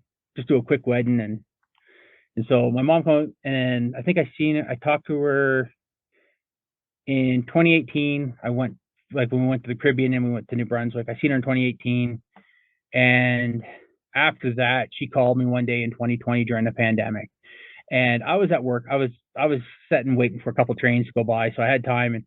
And I finally told her, I'm like, she's like, do you believe this? I'm like, no, I do not believe this. And I haven't well, good. I can sleep at night. I'm like, great. Like, that's fine. I don't understand why, like, you need, why everything has to always come back to the stupid religion. Like, you're my mom. And we yelled at each other for a bit. I threw my phone at a train. Had to go buy a new phone. And then hadn't heard from her probably a year, and she's always trying to text my wife. Like, we're busy with kids. My boy is about to be born. He's born. Like, we're busy with it. We got a toddler, and we got a newborn. And my mom, she because she'd always send me I guess she didn't last year. She always sent me like these weird non-birthday happy birthday things on my birthday. Mhm. You know the one I'm talking about? Many people get those, yes. And so she had said, like, I've called your wife a few times, and she doesn't answer. Like, if you don't want to talk to me, I understand, or something like that. And I text her back. I'm like, you called the other night. My wife was in the shower. I seen the phone. I seen it was you. I didn't answer because you don't want to talk to me. And So that was the end of that. I hadn't heard from her for a couple of years. Um, and I guess I guess they changed the policy about talking to disfellowship people or something. Well, they did. I mean, they did, but all they said was that you can talk to a disfellowship person to invite them to a meeting. Okay, so if you're texting someone to invite them to a meeting, you can invite them to a meeting. And if they're inside the four walls of the Kingdom Hall, you can say a basic greeting to them and nothing more. You don't have to, you can say hello. That's as far as the rule change went. I, Some people may take it farther than that, but yeah, that's as far as it went. because I had looked it up a little bit. Like I tried to watch whatever that governing body update or broadcast Yeah. was, but I can't listen to them. It sounds like I'm listening to, was it Jimmy Swagger? Like that's what those For idiots sound sure. like. No, it's crap. Especially I have to listen especially to it fantasy, sometimes, but I hate it. especially that fat bald guy with the white beard there, whatever his name. He was one on that update. I was like, hey, J-Dub's got a Santa now. Mark Um, Sanderson or something. Yeah. yeah, whatever his name is. And so I had seen it. I had a hard time watching it. I was like, it was just boring. I don't. There's no charisma there. Like it's like they got him propped up with a stick and a teleprompter. That's like Sure. there's no, and I couldn't watch it. And then I tried to watch like YouTube creators breaking it down, and I had gotten a gist out of what you had just said. And I have kept up just enough to know something about Norway, like they lost their tax exemption status and all this money. And she'd sent me a text message, like, how's your father? She will not call my dad by his name. It's always your father. And it really pisses me off because he's a human being. I understand you guys had a shitty relationship and the divorce was messy and he left you high and dry. I understand that. You can hate him, but he is a person. And, so I ended up, and she invited me to the memorial and she's like, I really think you should watch this government update and blah, like this long text message and, go to the memorial. I'm personally inviting you. I'm still not going. Yeah. She did And exactly what she was told to do, which was yeah, to invite you to the memorial yeah, and to invite you to watch the governing body meeting. That's all it was. She was told to do. but there was one thing that I took out of there because at this point, I don't want to talk to you. Like, this is no long, like, you made your bed with the cult, you sleep in it. You've Mm-hmm. lost your grandkids, you've lost your son. Like, if you cannot have a relationship with me as a human being without bringing up the witnesses, I want nothing to do with you. And Mm-hmm. so, she sent that long spiel. And then I sent a spiel back about like, we're doing fine. My boy, he's going to be a linebacker, blue-eyed ginger born on St. Patty's Day. Go figure. And, death in the family. And I was like, why can't you say his name? Like, you asked me how my father is. Here's his phone number. How about you call him and ask? And then I was like, as regards to the memorial, I respectfully decline your invitation. I'm not going. I said, I have seen that video that you're talking about. And I said, isn't it funny that Norway just lost their tax exemption for these shunning policies? And all of a sudden this update comes out. I'm like, they want their money. I don't care what you say as a religion, they're losing money as a business. And they don't like losing money. They got to fund those Rolexes and pinky rings somehow.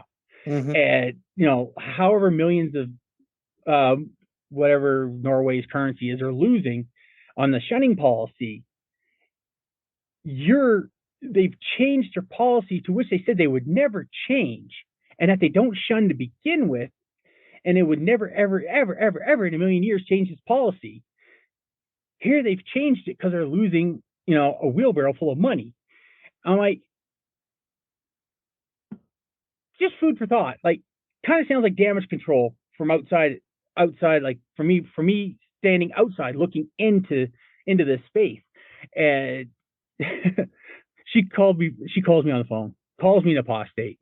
I'm like, thank you. Now you don't have to talk to me. Because the line that I took from that governing broadcast part was, if they're an apostate, we still don't talk to them. So if you think I'm apostate, you're not going to talk to me, which makes my life way easier. Well, Jason, all the pain that is caused, not all, most of the pain caused in the ex-JW community is because people are trying to hold on to relationships with super toxic Jehovah's Witness Yeah. individuals. And I love being an apostate. Nobody reaches out to me. And if they did, I would happily encourage them to continue shunning me because I don't want anything to do with them. Yeah. All it would do is take my peace. There's no upside. There's zero upside to that relationship. So why would I want to continue it? All it does is bring people down and cause them trauma. Yeah. And it's really sad. So You I'm just keep glad that you reopening that wound. got that. And, I was in my hometown area working actually just last winter, and my boss and we went out for dinner, and I ran into 8 or 10 witnesses from my old congregation, and they didn't recognize me because hey, I'm old, bald, and I have a beard. Like you're not going to recognize the 19-year-old broken kid that left that hall. And I was at first I kind of ducked down in my chair, and I'm like, I don't want to see you guys. And my boss was like, "What's up? Like, what's going on?" I tell him. He's like, "Oh, okay." I'm like, whatever. They don't recognize me, but I'm sitting there listening to them talk off to the side. It's been over 20 years, and nothing has changed. They are still in that same rat race time loop that was there in 2002 when I left. They've just gotten older. And I was like, well, and I heard one of the guys, he was an elder. He was one of the ones that was instrumental in disfellowshipping my dad. And like my dad had called him when my grandmother was dying. That the least you could do is go say a prayer. She was a devout witness, and they hung the phone up on dad. And as far as I know, that nobody showed up at the hospital to be there when she passed. My dad made an emergency flight to New Brunswick. My brother came up from Nova Scotia.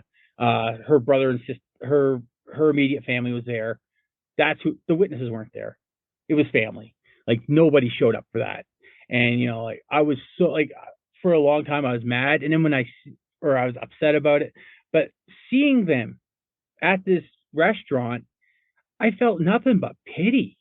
Like they're Had pathetic lives. like, here are these old people, like old, like the guy's got to be 90, like he's barely alive, and they're celebrating their anniversary with all these other witnesses.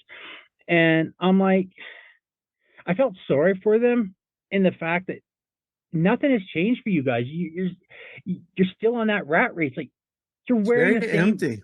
You're wearing the same clothes. So I decided to make my presence known. And as we were leaving, my boss was paying for our supper. And I'm like, hold on. I was like, hey, you see those two old people right there? She goes, yeah, I want to buy their dinner. And so I bought their anniversary dinner. Nice. And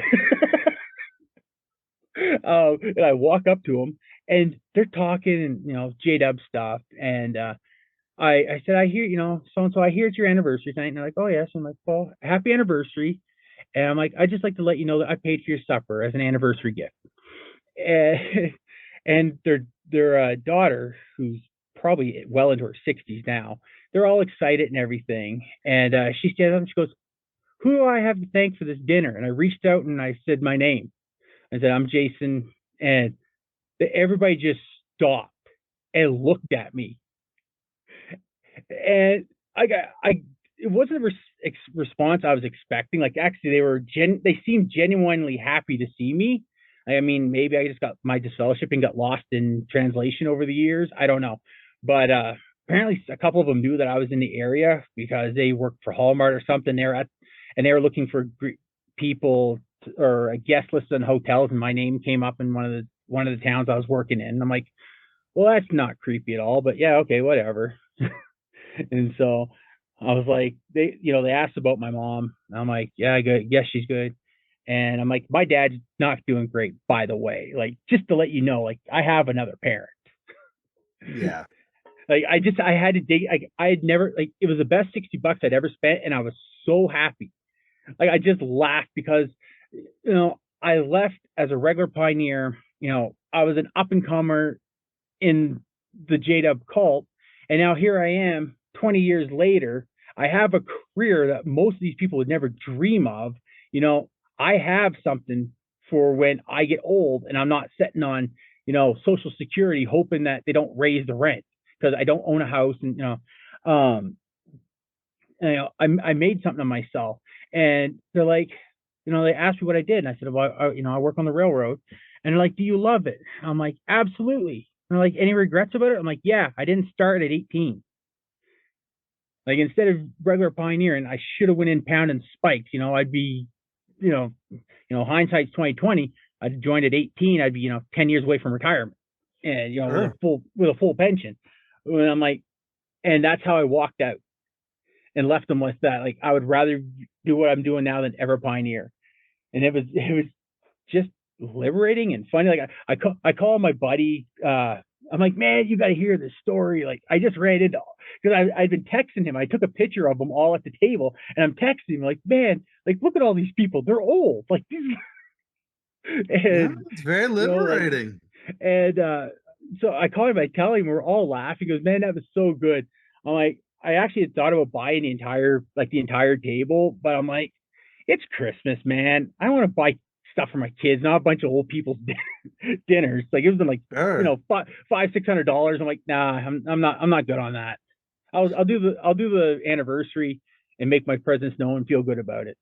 So you have moved on to some other things. You've got your own family today. Yes, What's good about your life today? What do you enjoy about your life? I enjoy, being with my kids. I love my kids. Because when I was a kid, like, the dysfunction that we lived in as a family, I never wanted to have kids. I had actually made I feel bad about saying this now, but I had made the comments that, like, dad never taught me nothing about raising a family. So if I ever have a family, the best thing he ever taught me was to do exactly the opposite he did. But like, you know, I love my kids. I was spending time with it. My wife made the joke, family that games together stays together. You go out in there. I'm on my computer. My wife's on her computer. My daughter's on the Xbox. My boy's just starting to understand iPads and stuff. So he's playing. We're all sitting there playing games and having a great old time. Like, I work a lot so that my family and my kids can have the stuff that I didn't have. I refuse for my family, like my kids, to grow up poor. I refuse for them to be held on to a cult faith that does nothing for it does nothing for you as a person. Like, my kids are going to have an education. I'm making sure that my kids are always going to have food. They're always going to have clothes. It's a driving force that makes me want to be a better person. And without that looming over you, it's just not. You're able to do that stuff. Sure. And like, we do a lot of nerdy stuff together. My wife and I participate in Extra Life, that 24-hour gaming marathon to raise money for children's hospitals. Edmonton faction does the Stollery. That's our thing we love to do. My daughter's going to be participating this year. She wants. Right now, it's funny. She wants to be a YouTube streamer. An 8-year-old, which is, Yeah. as, That's what the kids want to do today, right? yeah, like, what we want to be as kids, the astronauts. Now they want to make YouTube content. They want to be a YouTuber. Yes. And I feel like the old man. She's like talking about all these YouTubers. I'm like, who? Like, who are you talking about?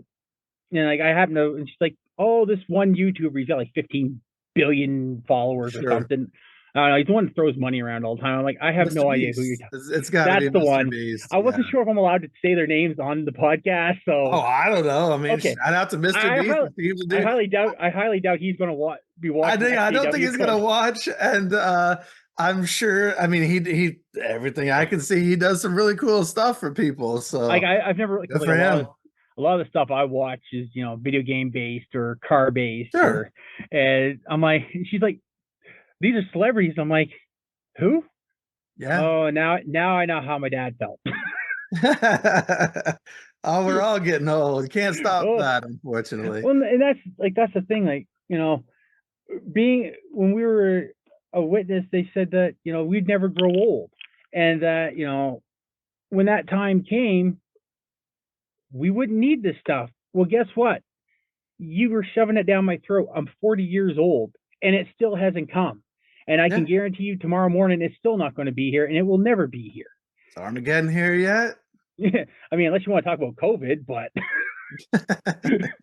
like Sure. that's as close as the apocalypse as we're going to get. Well, I mean, even then, Jehovah's Witnesses tried to use it and exploit it as the final part of the last days. True. Oh We're yeah, I still forgot about that. here. I mean,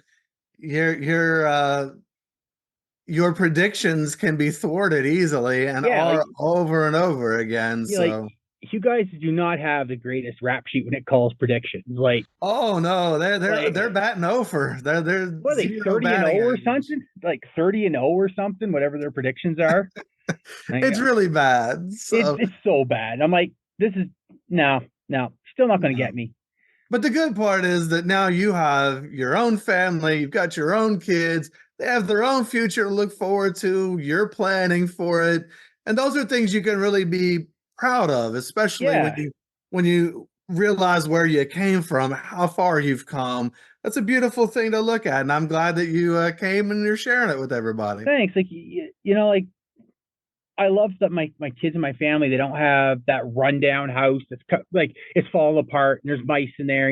My ceiling's falling in my like falling down because the shingles need to be changed. And like I work 80 hours a week to make sure that, because I still don't have a high school education.